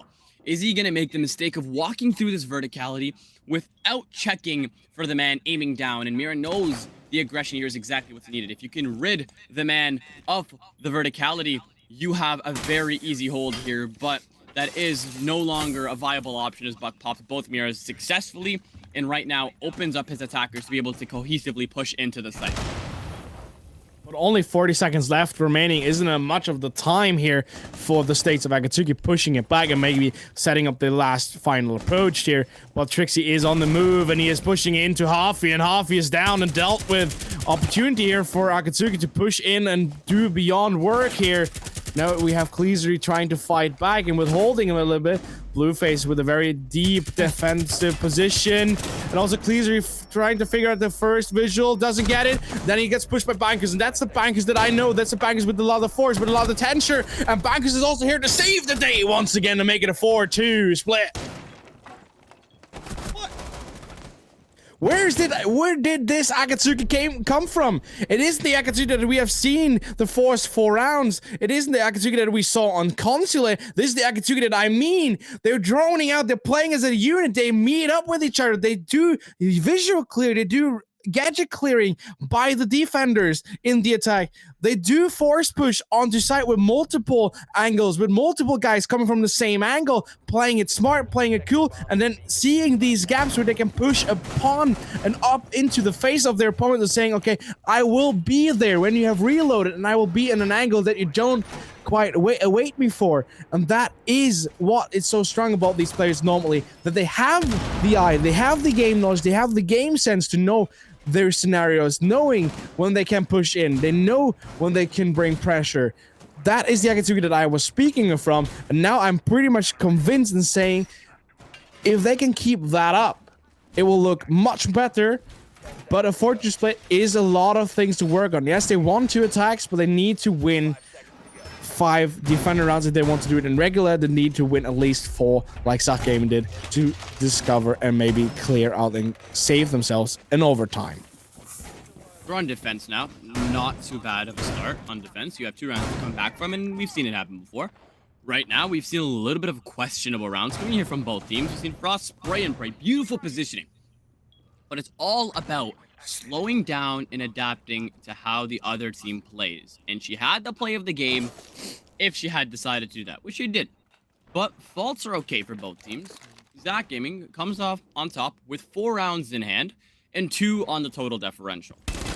They're attacking now, and if their attack is better than their defense, we're gonna see a very quick end to this game, as on Consulate, we've seen after that defender-attacker switch, it went from response rounds to absolute blowouts on rounds, advantage, and possession of the man advantage. And that's essentially what this game is about. Can you hold down the advantage on your bodies? Can you rid of the utility as you're pushing into the site? Or are you going to be a team that gets stuck for time and cannot capitalize past a defender's hold?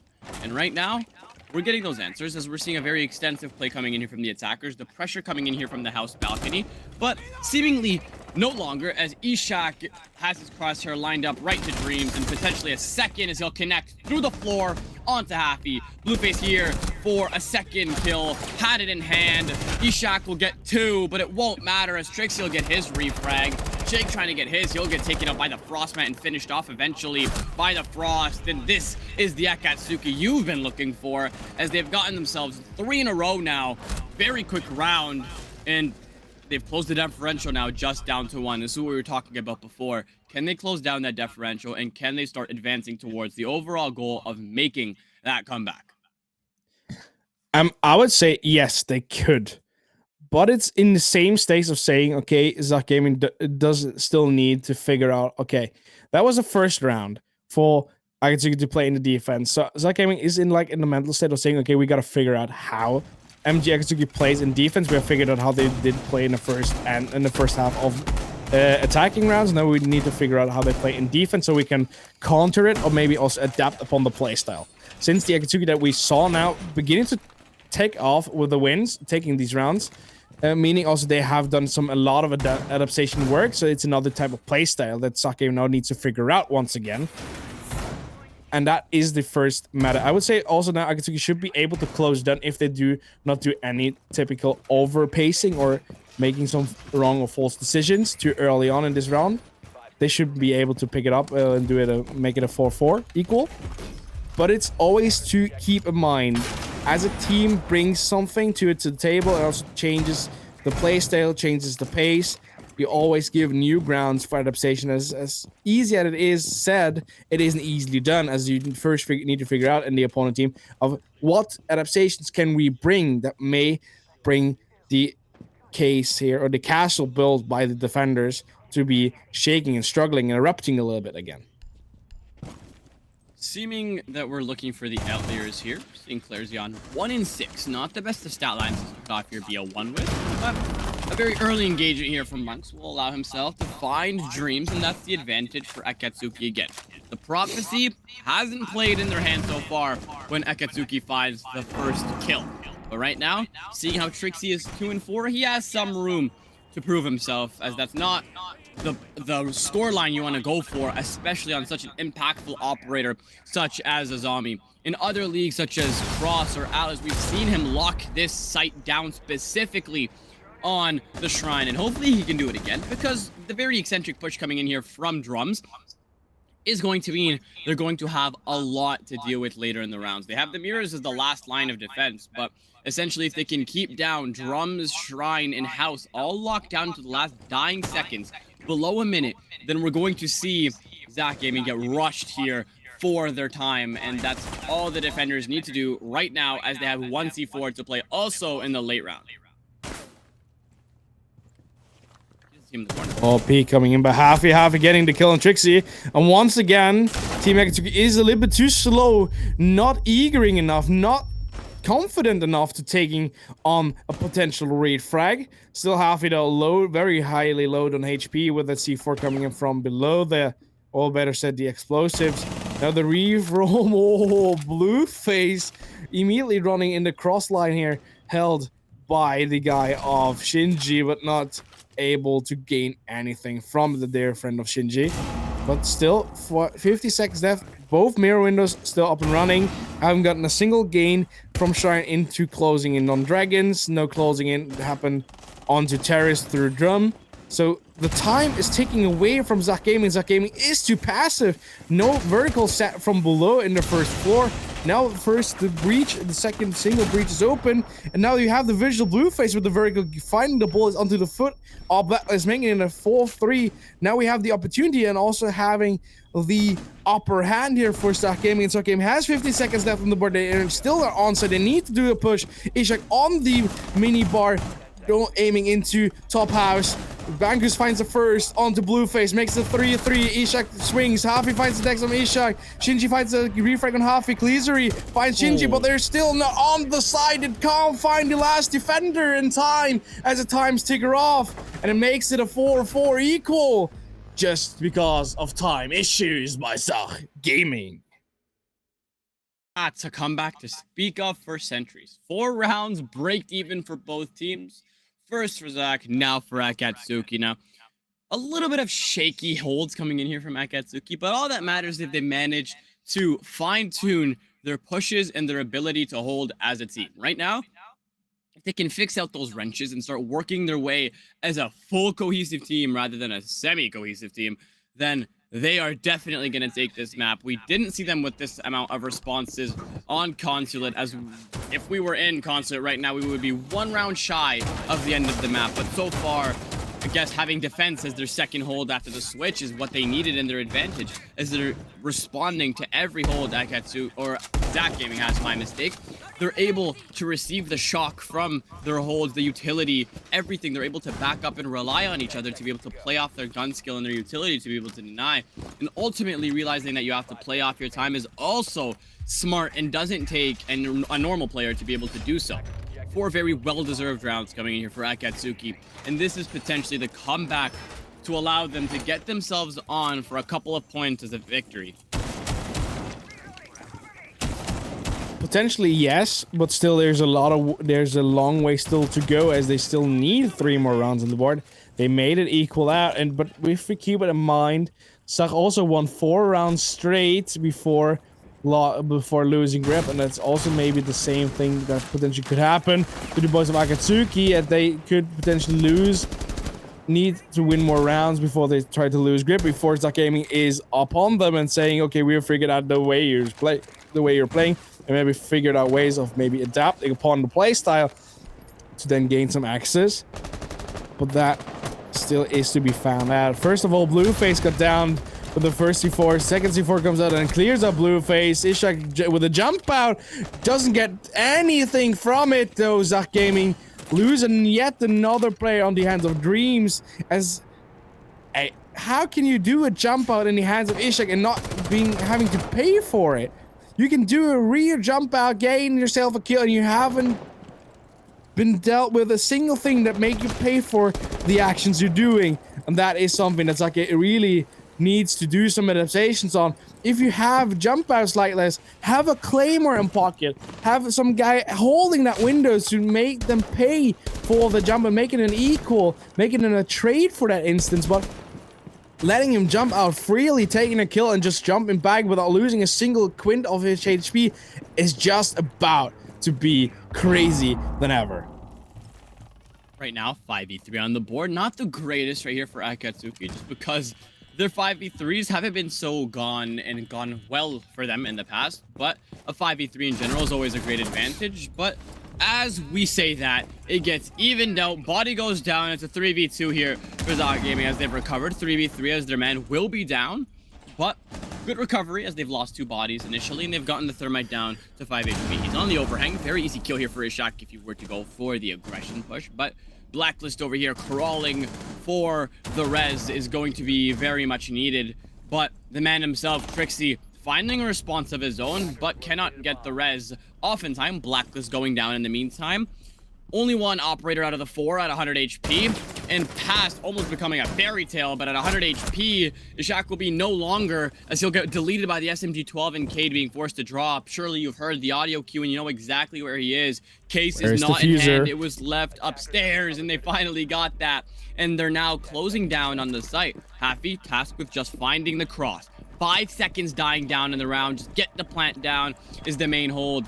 The C4 is no longer with you, and right now, it's all about can you hold out the defender. The TC, not a gun to underestimate, but right now having the R4C, 2 alive bodies, and the verticality, it is very easy to just sit back, relax, and force the mistake, as Ash will confirm the verticality, but won't hear the man cropping up on behind her.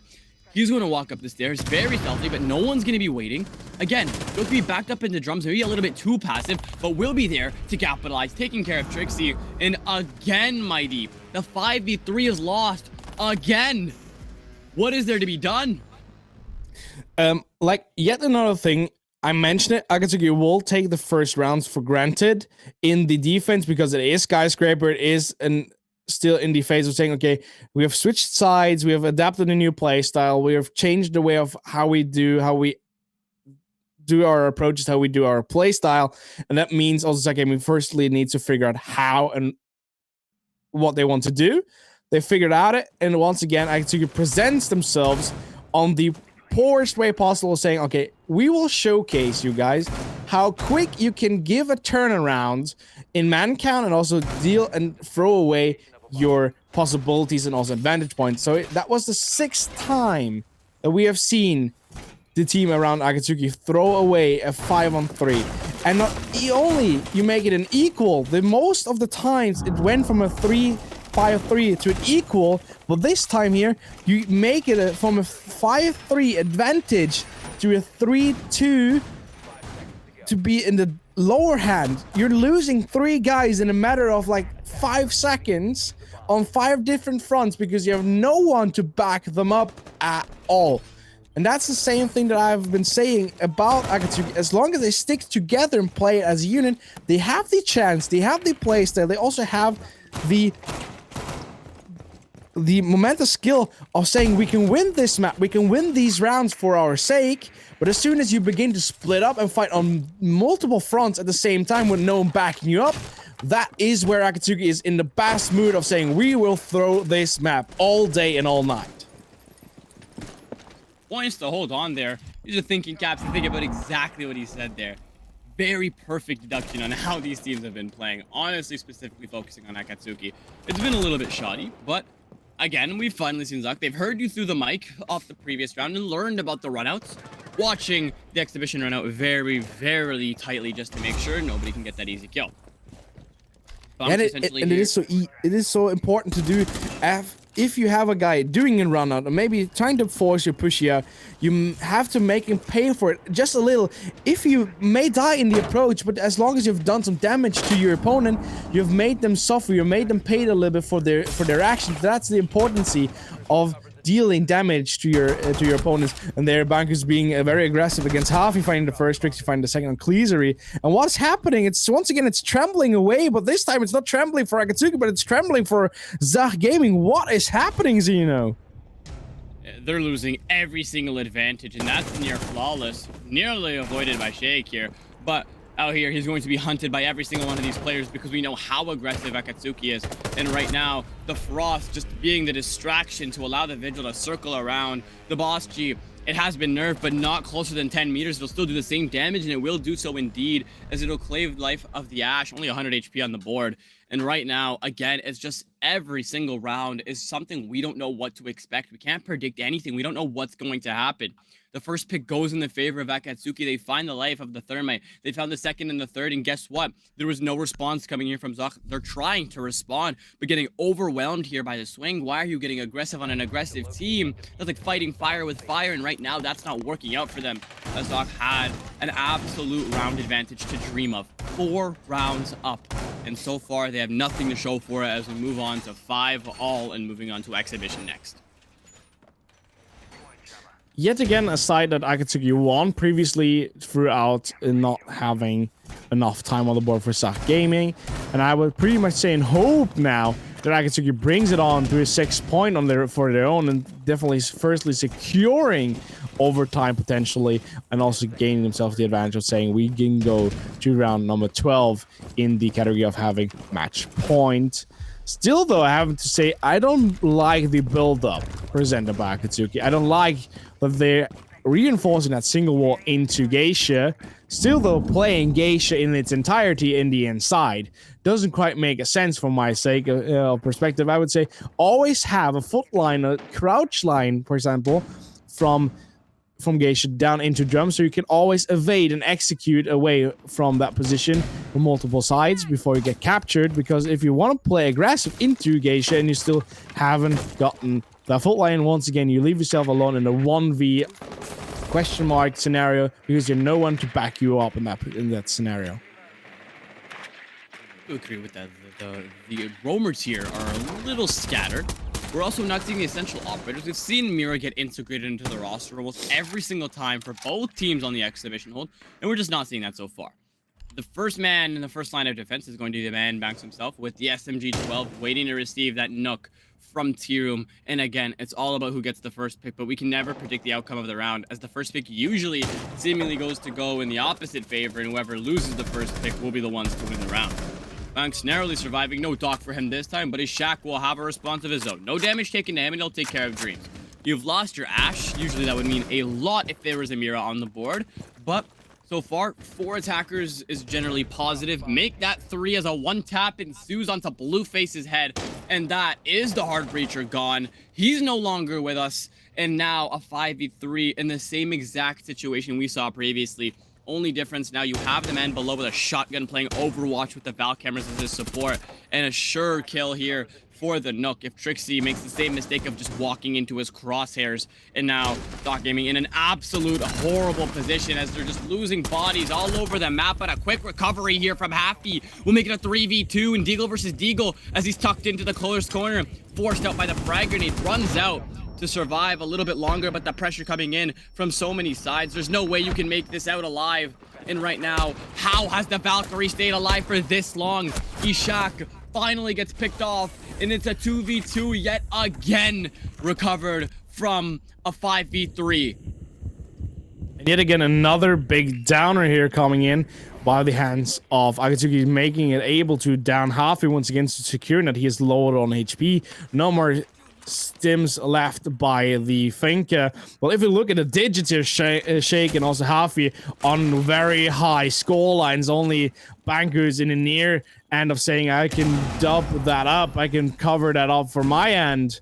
But if you look into Blacklist, he is not feeling himself quite well on this map, only on a 4-9 scoreline, and we are back on the same 10 seconds as before, and we are walking in, we are catching him blind, but Shake finds the kill. He's on the side, he can play. Please, for the love of God, don't have any intel on where he is going, where he is planning it, and the execute is going through.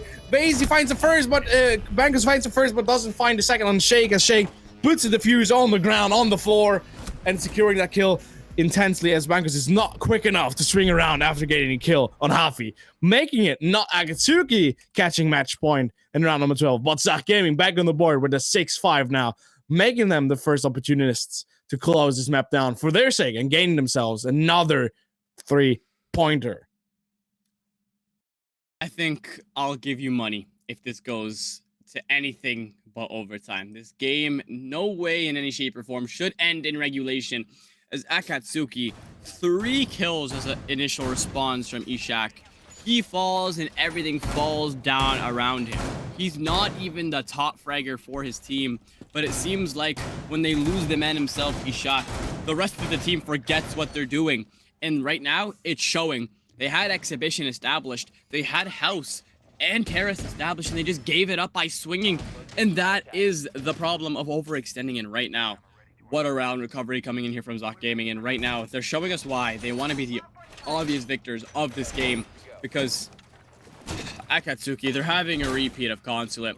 It's not looking the best. They need to be better on recovering the man advantage. Even when you're up a man, still stay with the same passion you would bring when you're down 3 bodies. And right now, it's all about who can take this next round. Are we going to end this out in regulation, or are we going to overtime? And I would say, yet again, once for all, I am not convinced that Blacklist feels himself this matchup. As you saw, that was Neil. I have to say it like it is. It was a free kill for him against Shake. Shake runs past him, but Blacklist doesn't have the bullets, doesn't have the aim to put him to the ground and put him in his early grave for that round. It would have been so important. Doesn't find the grounds, doesn't find himself the opportunity to do so. No Bankus. Please don't be too aggressive on that drone. We have guys. Okay, but there's no guys on the hands of Zoc Gaming playing it aggressive against. Making that cam down. Trying to figure out ways of where he is. Banku's not on the single window, droning and running past though into reception. And I would say, yet again, another big problem here by Akatsuki is this closing game. They're having struggles to close, and they have struggles to like limit themselves of when can we peak, when should we play more defensive, when should we play more aggressive against, and that's limiting their opportunities. They're not bringing that mirror that made grant them so well big in value for having control over both terrorists and also having control of full shrine into down to dragons. It's not brought here as well. And now it's pretty much, we have to force these gunfights. And if we have to force gunfights, the standing equals are always 50-50 for my sake, because I don't think that Akatsuki's player by any hands of Ishak and Bankus are better off in these gunfights than Zoc Gaming's players, and especially not because Ishak is trapped into the door. He can't be messed with. He can't move away because he's being aimed off. No, he needs to swing in, and Trebi gets a kill. He gets to swing away, but that gets down after all, and Trixie is down as well.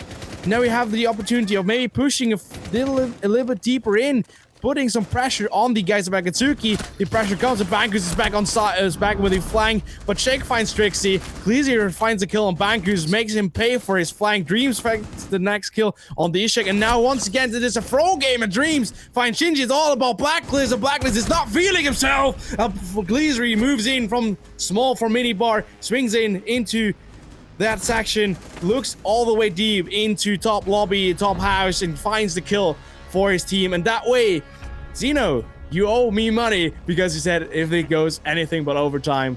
This didn't go to overtime, and Zoc Gaming figures out a way of closing his match 7-5 and saying we take another 3 points on our schedule, and that's saying thank you for that match. GG, well played for Zoc Gaming. And still, yet again, Akatsuki, great game, great mid-game approaches, mid-game answers, figuring out ways to make it an even 4-4, and also gaining the first round of saying we take a 5th point. But then, once again, you're leaving things, granting you great value in the defense. You're throwing it away, saying, okay, we will play it aggressive, we will play it as we did on Clubhouse. And yet again, you saw it, it doesn't work. So, dear Akatsuki, you have a lot of work to do. Go back on the drawing board. Look at what you did, and maybe look for opportunities, what you can do better for the next time. That was the word from my end. I'm pleased with that match. It was a better match from Akatsuki than they had on console, but still it wasn't enough because Zoc Gaming had them one up. Speechless. Absolutely speechless. An interesting matchup. I was never expecting Akatsuki to take 2 losses out of the 3 matches they're going to play today. We have no idea how they'll do on their third, so good luck to them, because that was an absolute interesting lineup. They've lost 2 in a row, and those are 2 matches you do not want to be losing. They had the comeback in hand, and that's just something you need to capitalize on. We just didn't see that, and eventually it led to their loss. I know you had high hopes for them, but right now, you know, Muzza and his whole organization is just absolutely depressed on what's going on, but that is just focusing on the loser's side. For the winners, it's always congratulations to the men themselves on Zach Gaming, and we'll be seeing the victors of our last game on Consulate go up against them currently after a break. So hold on to your hats, get yourself some water, stretch your legs, do a jumping jack, and turn on some football or watch the SI, and we'll be back shortly after a break.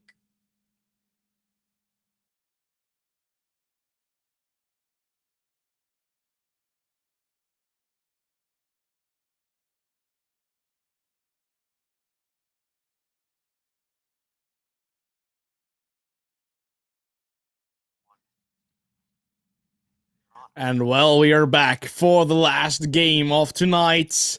And we have the two winners that we have seen on screen so far today. We have Zach Gaming back from map number 2 on Skyscraper against the guys of No Offense that we saw on Consulate here on the very beginning of the day, winning both teams that we have had here now on screen for this third map. One against Team Akatsuki, so now we will find out and declare which of these teams is the better one on the screen today. And I'm still Mighty. I'm still not alone. I have the cutest and best Xeno still on my side. What's up, everybody? We're back with it. We've only seen No Offense so far on Consulate. I'm happy to be here. I know Mighty is too, and you guys should be. We're in the qualifiers. We're going to have a great day today. But taking a look at our vetoes today, again, Layer taking the first ban, but again, Nighthaven taking the second ban. I don't understand why. It's such a good map. I don't want to see Consulate. Give me some Nighthaven action. But not today, apparently, as it'll get taken off shortly but surely, and it will take us to Consulate again. Why? But taking us to Consulate, it's all about who can capitalize in the certain rounds, and right now, No Offense has been the team to show us that time and time again when it's come to the responses. Zach is very good at capitalizing and bringing back certain rounds where they just scale back, reevaluate the pushes, and then start executing. So I think we're going to be in for a very, very good game. The two victors of today, who's going to go out with a flawless record and who's going to go home with a notch on their belt being a singular loss and 2 wins? Who will? We will definitely find out here on Consulate when these teams are readied up. I would definitely say Team No Offense have a little more ground back here. They have some impact. They're ready for this map of Consulate since they have played it once already today and been successful on it. Meanwhile, Zach Gaming had to play Skyscraper on also Clubhouse, 2 maps that are more in the smaller scale. And one big impact thing here for Zach Gaming to keep in mind and have in their heads are this map is such a difference between Clubhouse and Skyscraper going into Consulate. It is bigger. There are more key positions that you need to take. There's more ground that you need to take, and there's more ground that you need to drone off, gather intel, and also play through. And that means they need to have an eye on their time scheduling because they had some time scheduling problems with themselves on Skyscraper, and that is definitely something that they need and have to have an eye on here on Consulate to not run into the same problems once again. As we move on to our operator bans, these are the teams we've seen target certain metas, as we'll see Ying get taken off the board here, and I know you specifically wanted to talk to some of the operator bans, so we'll let the expert himself speak on the next upcoming bans. Okay, so now we have seen Ying. Ying is a fairly well-known ban from these teams, especially from Zach Gaming. It's one of their highest ban rates so far. They've banned it out like for 30% of the times.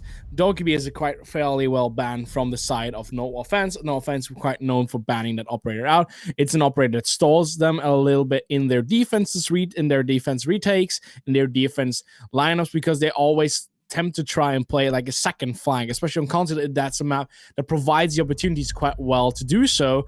Then they also still have problems against teams that bring Vigil, because they like to play. We saw it in the first match. They love to show themselves with the Deimos. Kesko and the Deimos in the very first match here today against Akatsuki was creme de la creme, as we love to say in the EU. It was really one of the biggest impact and key operators in the attack by No Offense. So very understandable they bring the Vigil out, the only operator that is easy to block out and also deal with these death mark trackers intensively, and also maybe hunt out the Deimos in the fair square. And also then Zach Gaming with the last ban of the day with the Clash, an operator that stalls them very much, as I know frequently they're spoken above, and saying Clash is an operator that we don't like to play against. It's giving us a lot of intensive struggles of playing our attacks throughout the way we want them to, because she's just a menace to deal against. Yes, she's easy to deal with when she's alone against you, but there's always a guy peeking behind her or playing as her duo, and when you're live spotted, it's very easy to be swinged by her duo. So very understandable for bans, I would say, for Consulate. And now let's bring the heat back one more time. Potential 15 rounds of good siege here on Consulate to make the day concluded.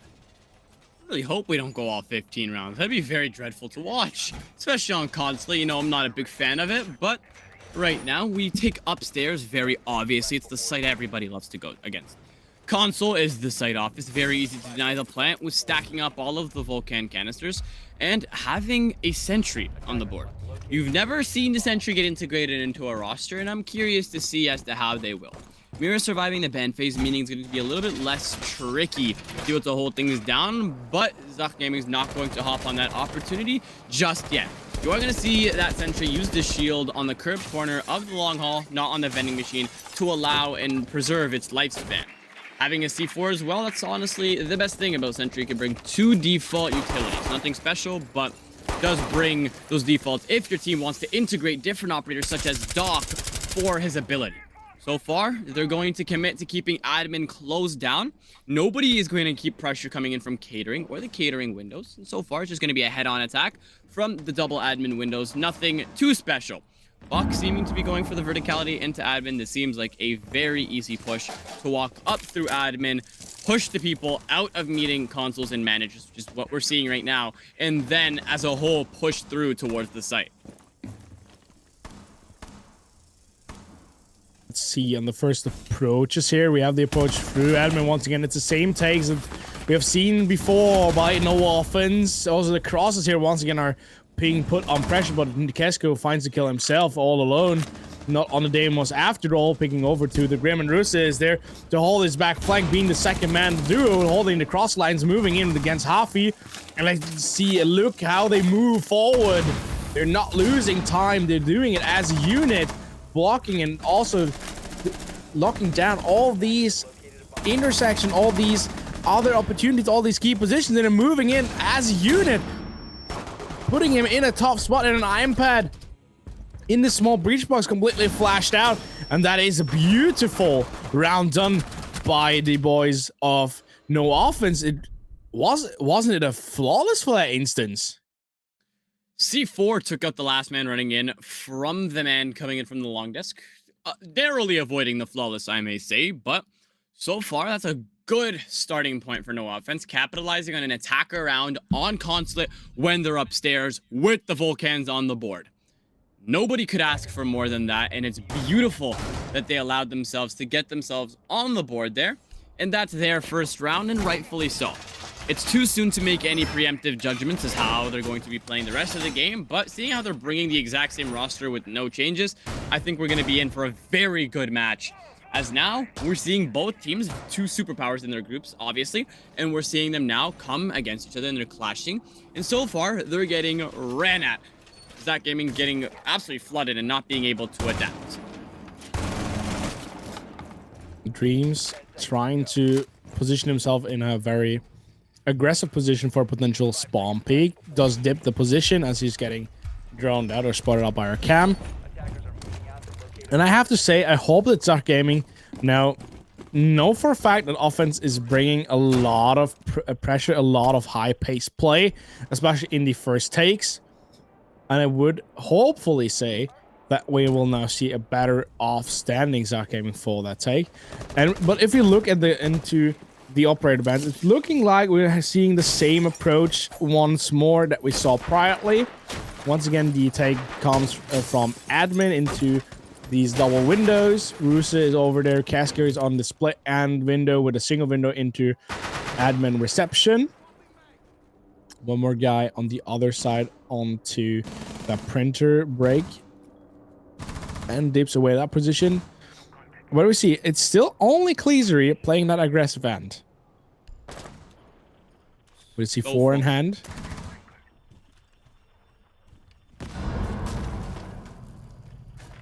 It's stalling a little bit. They take a lot of time, Xena, don't you think? So far, they're just closing everything down, getting the things done, and these Grimbies have been very essential to getting rid of that pressure. They've pushed the defenders out and funneling them to certain corners, but can they help you win gunfights? In some cases, yes. In this case, no, as the Grimbies pushes him out into the console and he gets deleted seconds after, as Klez will find his first kill of the match. And right now, 3Bs left in the hands of Kesko, and hopefully puts them to use. Attackers have lost the man himself, sends very crucial operator, and now is going to be gone for the rest of the round. Can they find the consolidation kill, because they need a response just as fast as they've been dealt one? The shield remaining up and nothing to burn in is going to be very interesting, as the Jammers are going to protect it from that last remaining Flores Rotero charge. The second pick in the favor of the Zach Gaming yet again will take care of the Buck. No more soft breacher as well.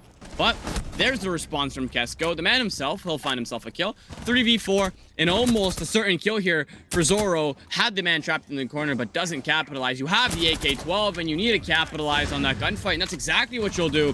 3v3 as you're finally starting to assume control of this long haul, pushing the man off his shield with the Bs, doubled up with the Selmas, and the drone is narrowly going to find the man on the flank himself. It's Dreams, but he's on 10 HP, and right now, no offense is getting absolutely flooded right now, and it's boiling down to a 1v3 situation with the man on top Spiral to flood him in between getting in the site and going for it. But Kesko still has the opportunity to do something great here. 20 seconds on the board, and a man below 50 HP. It's very winnable here. All he has to do is pop the Volcan and leave the gunfight. Gets it down to a 1v1 on a triple kill. And it's right now, what can he do? No Grimbies.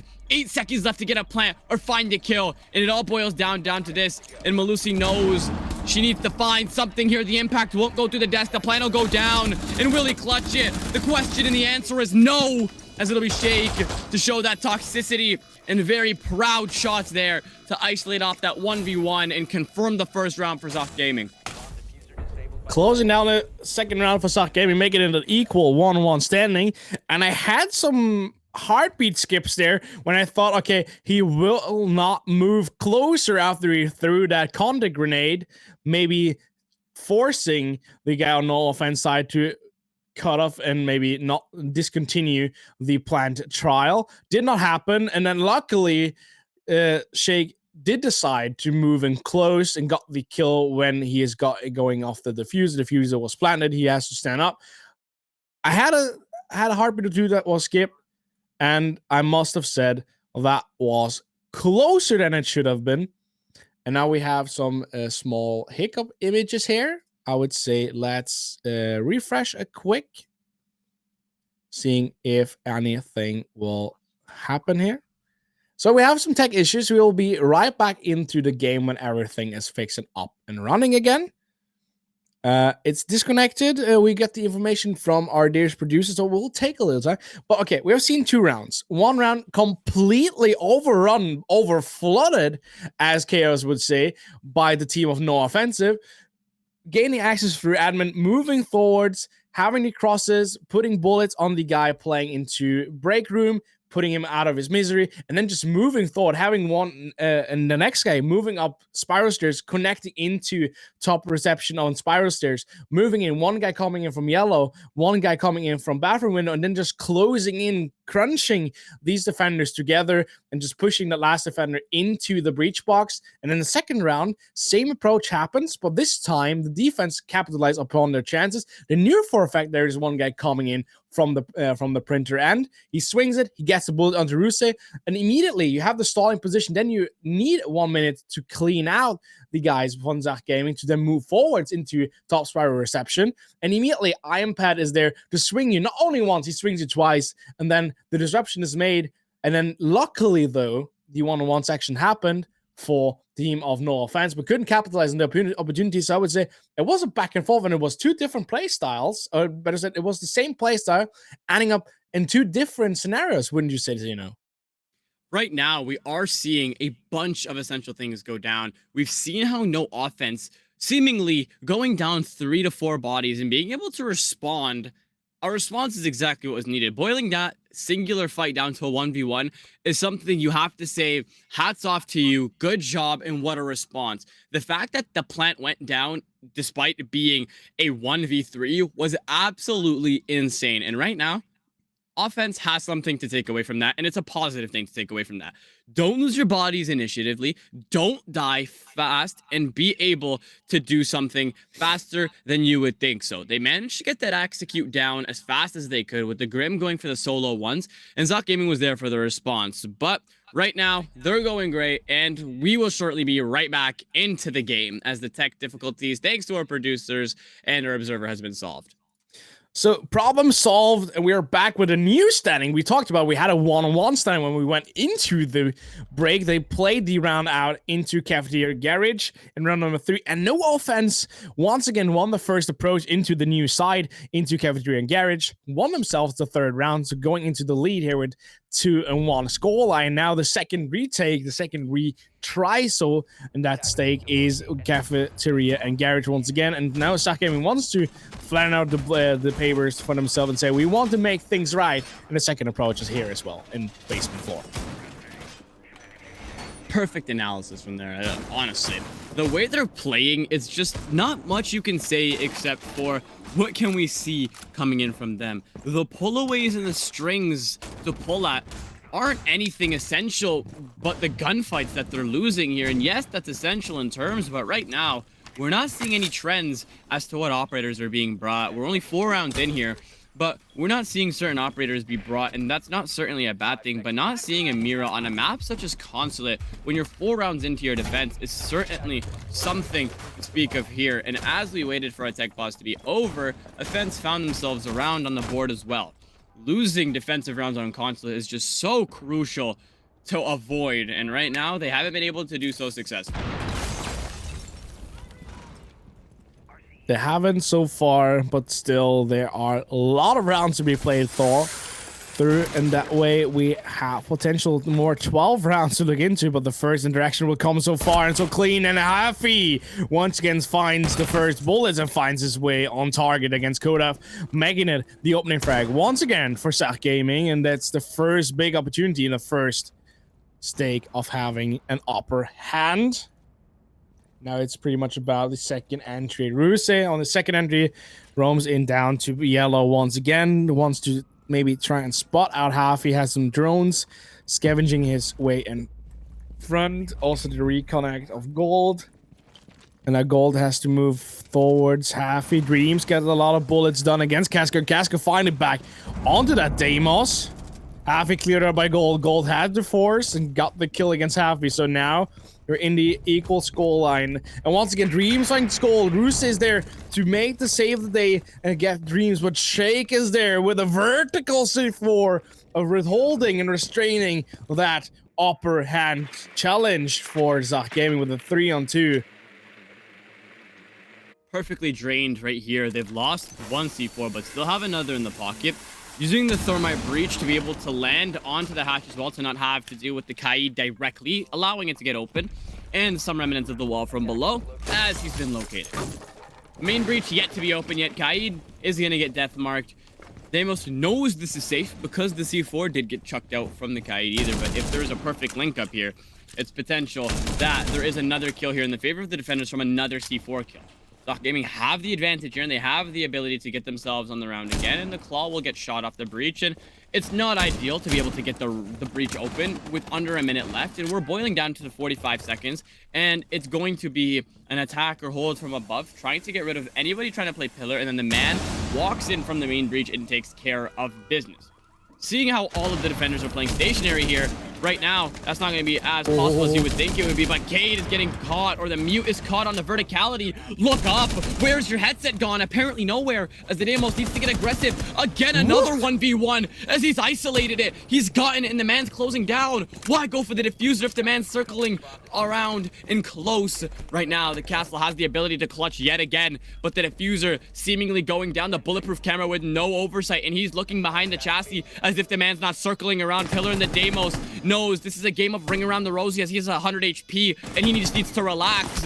Why so aggressive? He's gonna pay off, and Kesko just hit the throw of the season. What are they doing? They had the advantage. They had the utility needed to be able to deny the plant, and that's just not something we saw. And that's no offense again with another responsive round to give them that 3-1 advantage.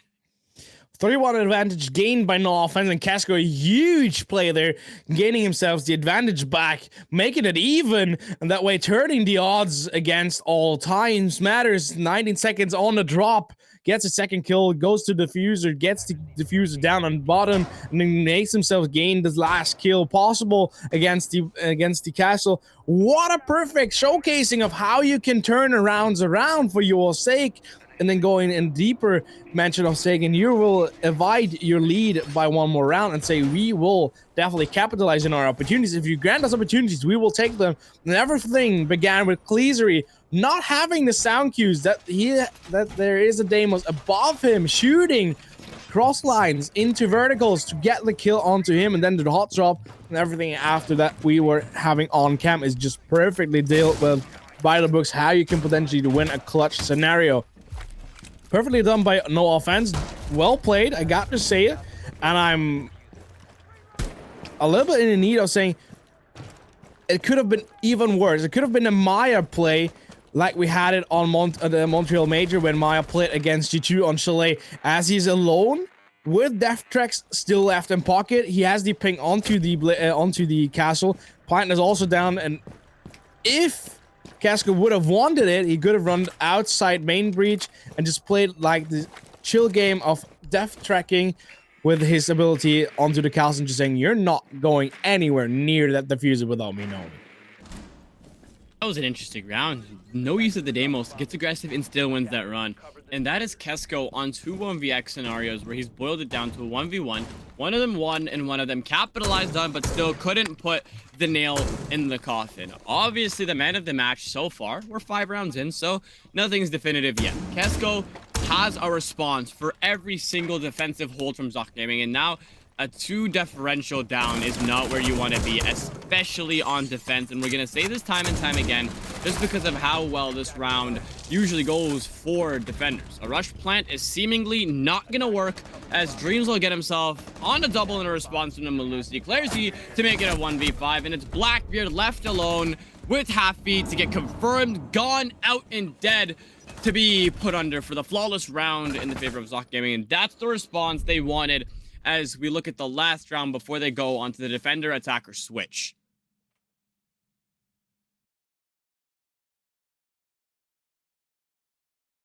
Attacker switch nearly in the near moments. One more round to go. 3-2. Zoc Gaming closing in. Importancy done and dealt for the guys of Zoc Gaming. And I still ain't convinced that this will be a 3-3. Yes, I gave him a very good round now, making it a 3-2, but still I have to mention it the way it is, that offense is a team making a lot of distress for Zoc Gaming. Zoc Gaming is not free to play the way they want. They're being forced and they're being moved around a lot by the guys with no offense. And now Casco back on the Deimos once again. It's a very important here for Zoc Gaming that they have it in mind that there is a Deimos that they might have to face. And if they have to face it, they need to play it out calm and steady with the team play, not making it a solo push action. I do agree. Was like specifically talking to the solo push action, we've seen no offense capitalize on the certain rounds to gain, but the only round we've truly seen with teamwork was their first on that admin push. Since then, we've seen multiple 1vx situations, and not the cohesiveness we saw from them the first couple of rounds, and that's something to speak about. Right now, it's not playing to their disadvantage, so they still have a round in hand, but it can all change in this round. They can go level at the switch, and that's not something that is going to be too essential, but guess what? They're going to have defense, so it's not going to be too bad. But having teamwork on the notch of playing as a team together when you switch on to defense is going to be something that will play to your benefits and not to your disadvantages. So it's better to address that now rather than wait and get punished by Zoc Gaming over and over again, because we've seen them capitalize even on maps such as Skyscraper. We've seen them capitalize on the rounds where they're down advantages, and they'll still come back and win the round when you least expect it.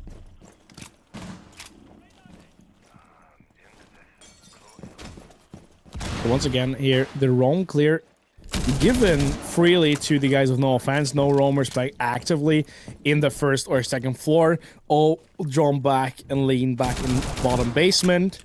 They want to have another try on this on this spot. They do want to make things count. And right now, Zoro outside the main breach could open it now. Will open it with determined breaching charge.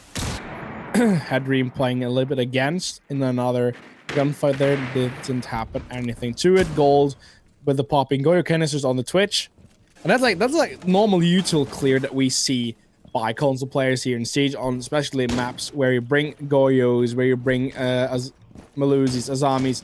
It's very important that we deal out these gadgets as soon as possible. The way we don't have to deal with them if we go in a clinch position where we don't have the amount of time necessary to build up or reposition ourselves in a fairly well state, so we can do the final push on the set. And now the swing comes out onto a gold. But why does Cleasery why you don't conclude on it? You're already out on the hallway. Why you don't move all the way around? You could have gotten the kill on the goal, as he's having a DMR in close range. Would have lost the fight to Casco, now moving in. Rooster with the second drop shake finds a kill on Casco. Javi finds on goal, but Kodaft is there with the drop on Hafi. Also, Kodaft is there with the second on shake. In this round, crumbles apart for Zach Gaming, but iPad finds a kill on Kodaft. Now Zoro and Rusa is in the rotation going into cafeteria and finds that kill for his team. That won it as well in round number 6 and making it a 4-2 split. And now the opportunities and chances for Zach Gaming closing out this round, gaining themselves eventually an opening pick and also a second in that state, absolutely falls away as they do not have the confidence in themselves of doing these swings, these forcements all the way through. No, they're discontinuing their forcements halfway there, and then they draw back to their original position. And then they got caught off guard by the guys with no offense with the hot drops into the smoke, into the hatches, and that way offensive does it the way the name sounds. They do it aggressive, they do it offensive against Zach Gaming, and gains himself another round win, and that is big. 4-2 from the attack into the defense on Constant is definitely screaming well deserved for no offense. And now it's pretty much to declare, do Zach Gaming have answers themselves in the attack? We saw that they had answers on the attack onto Skyscraper, but do they have the answers here against no offense on Constant? Right now, they heard me through the mic as I was talking about their holds before. We see that cohesiveness right there. Pushed in, adapted, executed, and got the bomb down. That's exactly what you want. Capitalized on the gaps. The Jackal waited for the attention to be turned on to the diffuser, just dropped the hatch and got his easy picks. Found 2 bodies and dropped, but going down doesn't really matter if you have 2 people watching the case and you've dealt the damage and you've done your deeds, and that's exactly what you expect from your teammates. Right now, they've taken the 4-2 advantage, and now they're on defense. Very well-deserved round and advantage in general. And we're seeing them with a much more inclusive setup of adding the utility operators that are needed. You see the mirror getting integrated alongside with the Kaid and the castle. We haven't seen the catering breach get opened, I don't think, a single time. But if it were to get open, it would get denied by the Kaid, and that's right now that all that matters. A very heavy admin push is going to try to get a landed frag from the Nook, but wasted right now, and you'll see 1 body, and then that will be Thursday himself. 2 frags, both missing, no connections with the castles, and now that is Finka ridded of all of her frags. You still have, essentially, 3 more frags. Saki has used her first, but the first kill will go in the favor of the Ash. She'll take care of Dreams, and Kesko, the man himself, the top fragger, the man you want to leave in the clutches, has now been taken out, but you have a pesky Goyo on the rotate, and if that hatch is open, which we don't know yet, it's going to be an absolute crucial round for him to be able to get some picks, but maybe not as fast as he would like to, as Happy's crawling up with one of the most powerful shotguns in the game and might be able to capitalize and take care of one of the roamers here if he were to find this Cade who's seemingly just running by the C4 in the hand. Look at how much damage that deals at range, but Kodaf to find one, clears you on the other. Again, 3-4 with the response, clears you on the double kill. Yet again, Gold with his response, 2v3, as these bodies are just being met with another body. Refrag for refrag. Nook in the close corner. No way you win this gunfight. This engagement is none for you to speak to. A seeming TK that had to have been intentional. He walks into his crosshairs, and it's a 1v1. Kai just needs to close out the range with a shotty here. The case isn't in hand. He knows this. And the shotgun, again, no matter how much you quick peek with it, it's not going to do that much damage. You're above 10 meters, and Nook is trying to close down that range But again, an absolute toss from Zoc Gaming, and Nook needs to seemingly go for the plant, and that's exactly what's going to send us into here for the post-plant scenario. But again, Nook just still going for the gunfight. Why? You have the shotgun, sit in a corner and wait, but apparently not, as Kaid Zoro's doing a beautiful job here of making the Nook second guess every single push. But the shotgun, absolutely uncontestable, even at range when you're below 50 HP. And that's the response from Zoc Gaming that we needed. But wow, that round keeps boiling down to the last dying seconds, and it's just not where the attackers want to be. An intentional TK moving on to 1v1 yet again is not where you want to be.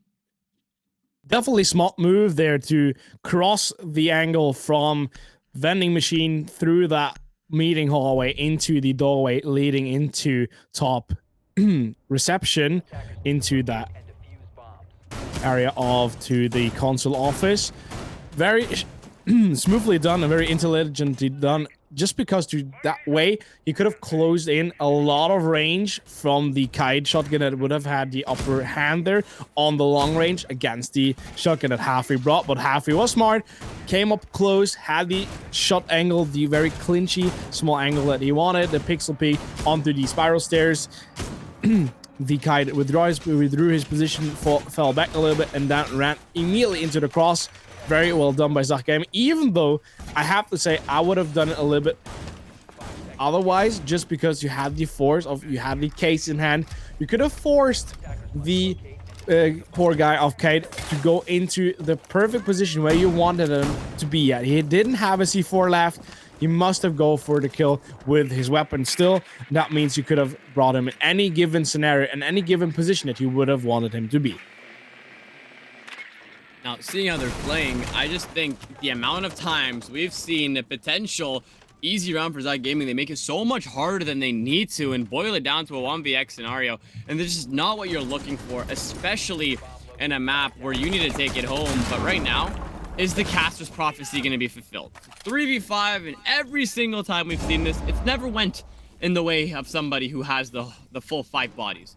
So far, losing your Goyo and Zoro, you've given up Cafeteria Breach. You've also lost 2 of your players. How are you going to adapt? How are you going to adapt? That's a very good, intensely well-spoken question, especially because there are so many lacking points given here by both No Offense and also Zoc Gaming. Zoc Gaming are struggling horrendously much about teams playing them with a lot of force, trying to meet them up high, meeting them up force, and saying, okay, you're not gaining any more inches than we are providing you in the very beginning. Meanwhile, though, No Offense struggle with teams forcing them from multiple angles at the same time. This is what's happening here.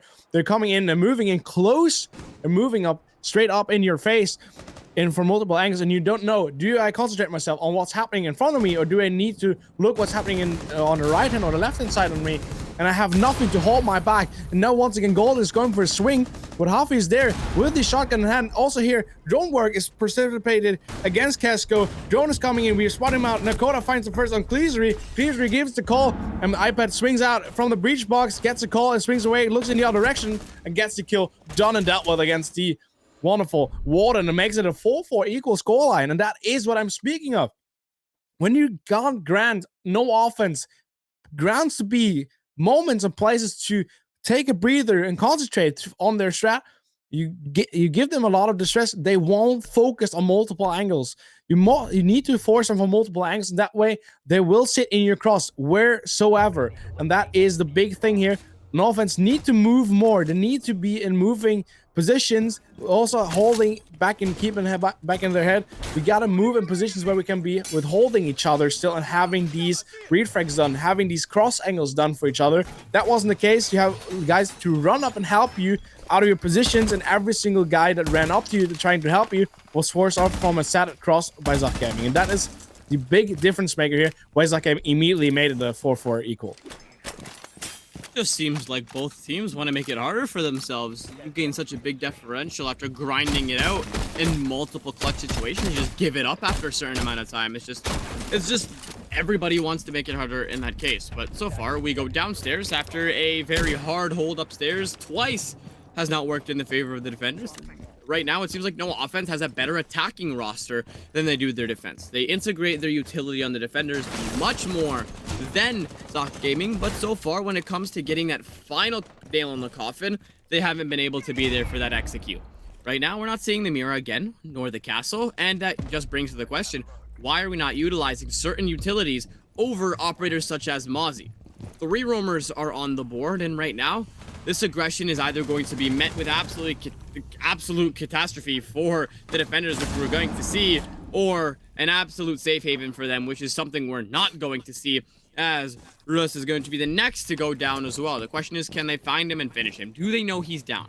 He's by himself in managers. There's no doc to stim him to the floor. There's no one coming to save him, and the Mozzie will seek his asylum after using that C4 and coming back to the site, as it is a 3v5, and it will be inevitable for him to go down. I can tell you that much. Zoc Gaming didn't know that Rooster was down because he got down by the C4 Casco provided. So it was a team kill down with a C4 because he heard sound above of him, and also Casco Rooster maybe called out that I am getting distress, I'm getting pressure against me onto admin. That C4 hit it and connect onto Rooster, after my opinion, if I didn't see that completely wrong. Well, just look at the take of Zoc Gaming. They're putting force, they're making breaches open, they already have done verticals for themselves. Now they're down on main breach. Main breach will also get open now, and the only thing seemingly on offense is relying on are a few Goyo canisters and a few cut holes when they're standing on top of any desk. Now Casco has to find a way of going and doing a second flank. Gets the help here by Kodaf, but Dreams finds the first and gold, but Kodaf finds a kill in Hafi. That way we have dealt and cleaned out that guy in frame of Blitz. Now the second flank has been pressuring on Casco and Kodaf against 4. Now they have the opportunity to gain themselves access from above. Now they know for a sake that the plant is going down. They don't know where it's going down. It's going behind down pillar, and Casco finds the planting guy onto pad. Shake finds the diffuser in hand. Kodaf finds Shake as well. That's the retake. Dreams finds the next one onto Casco. Kodaf finds Cleaser, and now it's Dreams against Kodaf. Kodaf has both his canisters still available into the hands of Tuberau. Dreams doesn't have any death trackers remaining. 15 seconds left on the clock. He's called out down. Now we need to figure out ways of Dreams going to the push. He needs to find ways of finding any visual on Kodaf.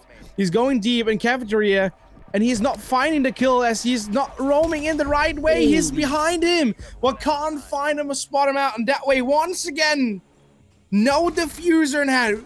You choose to go for kill in the last 15 seconds. It doesn't make any sense why you do go for kill, but you go for kill, and that way you throw away a good opportunities round for yourself by a second double flank. These double flanks, the second flank that you can set in the defense on console are so well known. You should have known, you should have gotten anything for you to cover this opportunity, to walk away this opportunity for the defenders. You didn't bring it. You got dealt with the second flank, and the second flank is to be king on this map. I will say this once, I will say it twice, I will say it 100 times. If you grant your opponent to put on a second flank against you on constant, you will bleed out that round. Surely after a round like that, you call a timeout, but again, nobody and no team is here for that mental reset, and in the 3 maps total that we've casted, we haven't seen a single timeout been called, and that honestly plays to the downfall of a team. Seems like No Offense makes everything harder for them, but it worked out. A 2v5 gets isolated down to a 2v2, and a beautiful dual roam isolated down to a 2v1, boiling down to 1vx for a 3rd time in a row, and it's being won again for No Offense. Constant utilization of how to play the game and molding the map to your liking is something that makes a team great, and that's what we've been seeing from No Offense. Honestly, they've been deserving of every single round they've won here, and Zoc Gaming has been just getting so close but not being able to get their foot across the finish line, and it's been so obvious that this is the reasoning of why we are seeing this happen. We're 1 round shy from match point, and No Offense has a little bit of a response for themselves as they have verticality, trap ops, and everybody needed to keep these attackers at bay until the last dying seconds of the round. Okay, and now I want a hot take from you. I want to see what your hot take is on another round where we will have a Blackbeard on board with Hafi. Hafi, a player that showed us how well and desperately dangerous a Nuck shotgun is, and now he is back onto the Blackbeard. Blackbeard in attack. We haven't seen that operator so many times here this qualifier. What are your hot takes on Blackbeard? Right now, he's just the meta, as he's absolutely broken in taking map control. He has a fully automatic AR behind the shield. I don't know who at Ubisoft thought that was a good idea. But moving on to the first picks of the round, Goyo taking some initial damage off of his own Vulcan canister and getting traded out, but taking Happy down with him. Speak of that Blackbeard, he's no longer with us. It was a Blitz and a Blackbeard as the original duo, but Klazeri hopped off, and now just a singular shield op who is now off the board. 5v4 and a beautiful opening pick here for the defenders. Now that pressure has now been decreased significantly.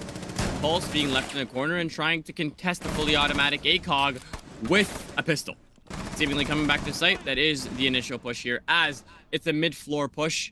You have the site, it's completely soft. You can play verticality to the last dying seconds. The attackers are very spread out. One is in the basement, one's on the first floor, and the other two are duoed up here on the second floor. Basement aspect is now gone, as Gridlock will assume the position of Klazeri, but guess what? You still have to deal with that fully automatic shotgun, and it's a 5v3 and a very split up push, but Thermite finding that consolidation kill and tying up one more body to be able to find that 3-3 split, and he's still here. iPad is here for every single response he'll find, and the attackers have found a response of their own. They found a response of their own, and now we are putting pressure on the side. Kodaf on the swinger. Rusev finds a kill on Dream. That was called through. You can dip away against Kodaf. I got the kill cleared and scavenged. Nagol finds an C4 vertical against Shake, and now it's Pad all alone into the bomb side. 13 seconds left, and he is getting flanked. Second flank are here as well, coming in, and that way as well. Rusev finds an ass kill and shuts down round number 11, round number 10 as well. Making it a 6-4. We are going to match point on the last map possible of today, guys. Potentially, it could all be over in round number 11 if Zach Gaming doesn't find any way of concluding yourself into the bombs. And now, a little bit unwaited for my say, a timeout, but it's not pulled by Zach Gaming. It's pulled by the guys of No Offense. And what is that for strategy? You're so in it. You're locked in. You're confident about yourself, as it looks like, and you're pulling the timeout even though you're in the lead of the match point. Very interesting. You know what? I respect No Offense even more at this point. Finally, the first timeout has been called third map, but they have the lead, and this is exactly where you need to call the timeout. Timeouts aren't essentially needed if you want to go for the rounds you need to come back from. You can also be using them towards your match point where you need to recuperate and talk about what you want to do to be able to win certain rounds. Taking a look at the leaderboard here, it gives us the perfect opportunity to be able to break it down. Looking at Zach Gaming, you're only looking at 2 essential fraggers, and the rest is either even or negative. There's only one man on No Offense who's negative, and he has assists next to his name, and he's been playing support, and that's Zoro. Other than that, everybody is positive, and that's exactly what you need from a team. You need a balanced team that carries out their weight and executes and shows up when you need them in the last seconds or the last executes of a round. But speaking more into the game, we're going to move on to consoles again. Nomura and the Mozzie is going to be prioritized. Haven't seen the Mozzie be too effective, but it's been working for them. They're up at 6-4, and that's the rounds lineup. Rounds lineup done, and I gotta say I'm a little bit on the end of saying I'm interested in seeing what Zach Gaming maybe now puts in, because we see the approach here once again by the defenders of the side of No Offense is very typically the same that they have brought the rounds before. It's the same cheeky frost traps, and it's all alongside once again that cheeky shield onto vending machines. A shield that is very hard to get rid of, a shield that's very hard to take advantage of and maybe gain yourself these key positions if you have enough guys in the matter of the defenders trying and helping the guy playing that shield onto vending. If you have multiple hallways, you have multiple doorways that you can push in and also be helpful from. Also the double door into top reception, top spiral stairs is also a very helpful position. But once again, the take happens by Zake very quick into the building, not losing time into admin, moving into manager, moving forwards and getting the kill on gold. That is the mute done and dealt with, even though the shotgun in close range would have been the problem maker here for Dream. But Dream is feeling himself. He is in good shape, in good mood. Also figuring out and spotting out that frost trap now. Also the movement here is coming closer. You see, we already have 2 guys in break room, 1 in copy. We're moving forwards. Dreams figured out also the next kill of the Zoro. Code has been dealt with by Hafi. Now the next kill comes in, and it is the first kill. The answer by no offense. And Russo finds the first. He finds the second. Moves away, dips away. Does he find the third, or there isn't the third anymore on spot? These next one has moved forward as Hafi finds the end for Ruse, and it's Kesko all alone. 3 against 1. He's spotted out, and Hafi finds that kill all along away. That shotgun is too broken. Needs to be nerfed, but that takes us from, again, 1 round shy away from match point. Offense taking their second last chance to be able to close it out in regulation. This, if you want your team to be coordinated, this is where you do it. Now, they don't have Grand Piano. The objective rotation parameters keep it locked until next round, but it'll be overtime by then, so it won't matter. All sites will be unlocked. They assume basement cafeteria, and now they'll have Kaid and Tubaro on the same roster, meaning the walls and the hatches should not get as easily opened as you should think. For that saying, it should just be the wall staying closed, because the Thermite can just use his breach on verticality, throw it on a soft wall, and it will collateral blast the hatch to hell. But right now, again, with the Mozzie, I just want to know what he's offering to the team. But the man behind the gun himself is Kesko, so can't question the man himself who's clutched too many situations in this game for it to matter. You're looking at a very heavy roam clear eccentric coming in from the attackers. They're bringing in the Deimos alongside with the Blitz. And you're seeing Klazeria on the Ash. He was very good at getting into the building and finding his kills alongside with Dreams.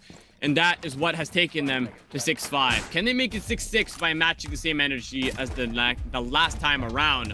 And their potential only chance to stop them from losing points and going defeated for their first time today. So we are pretty much in the round where it's saying now or never. Round number 12, it's either offense for the win or it's Zach Gaming for the overtime. It wouldn't be the first time that we will see Zach Gaming going into an overtime. It would, for instance, be the 6th in general overtime for Zach Gaming in this event of all calls put together.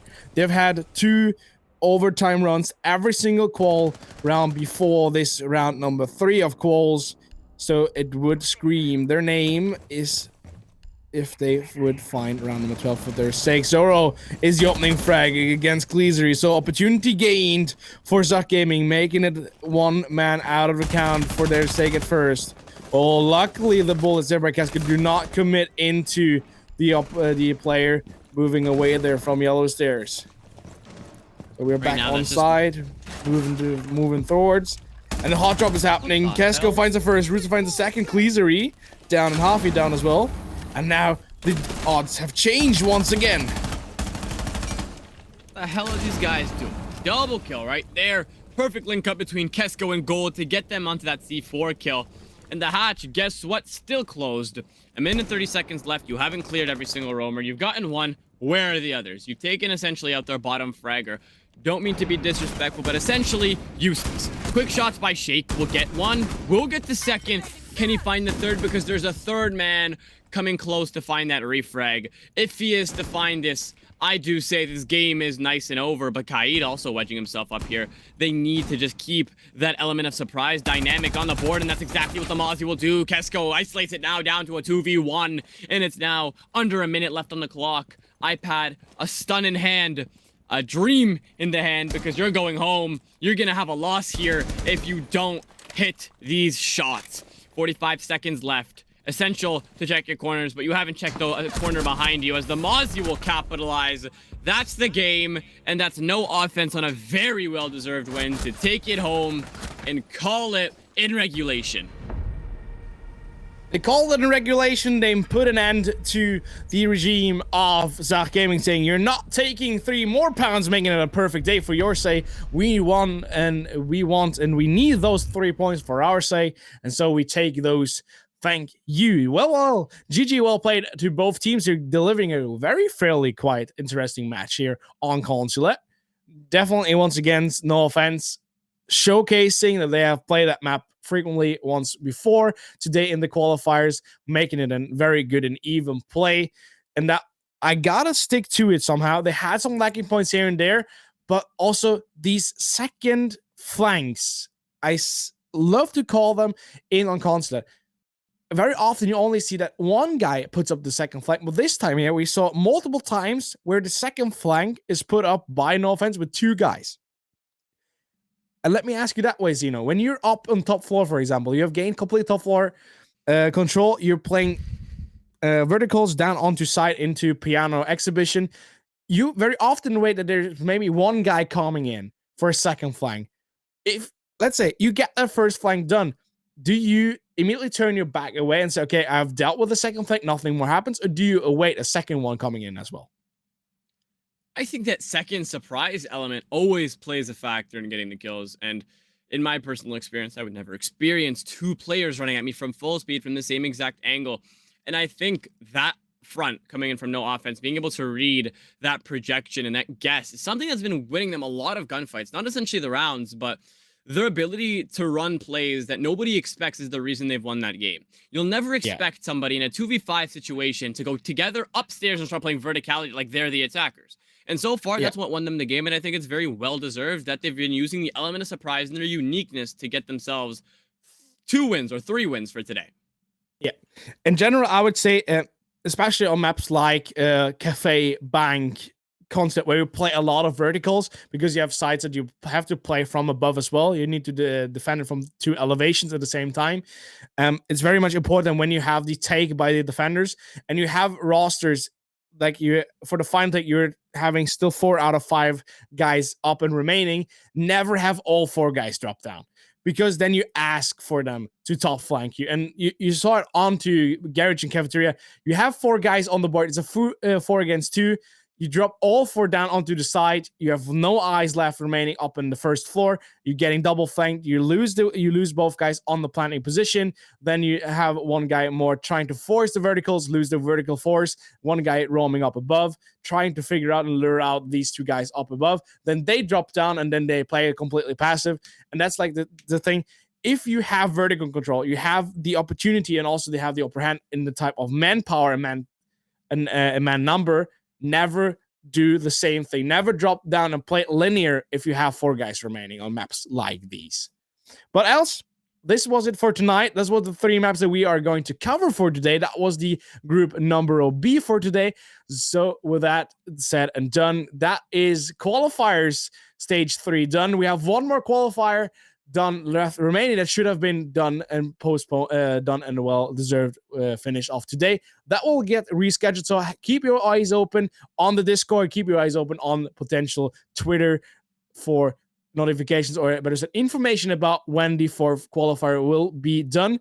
I have to say there are a lot of teams now desperately in positions of saying we need more points to qualify for ESA Season 10 for the potential last season of ESA. So stick around for Season 4, because that one will definitely be the qualifier where it's mattering the most, and where we finally will declare which 16 teams will compete here at ESA Season 10. And with these things said and done, I was Mighty. I was joined by Sino. We had Oatnox on the production, and we had Ogon on the observe. Thank you guys for the full production. Without you guys, we couldn't have delivered the quality that we done.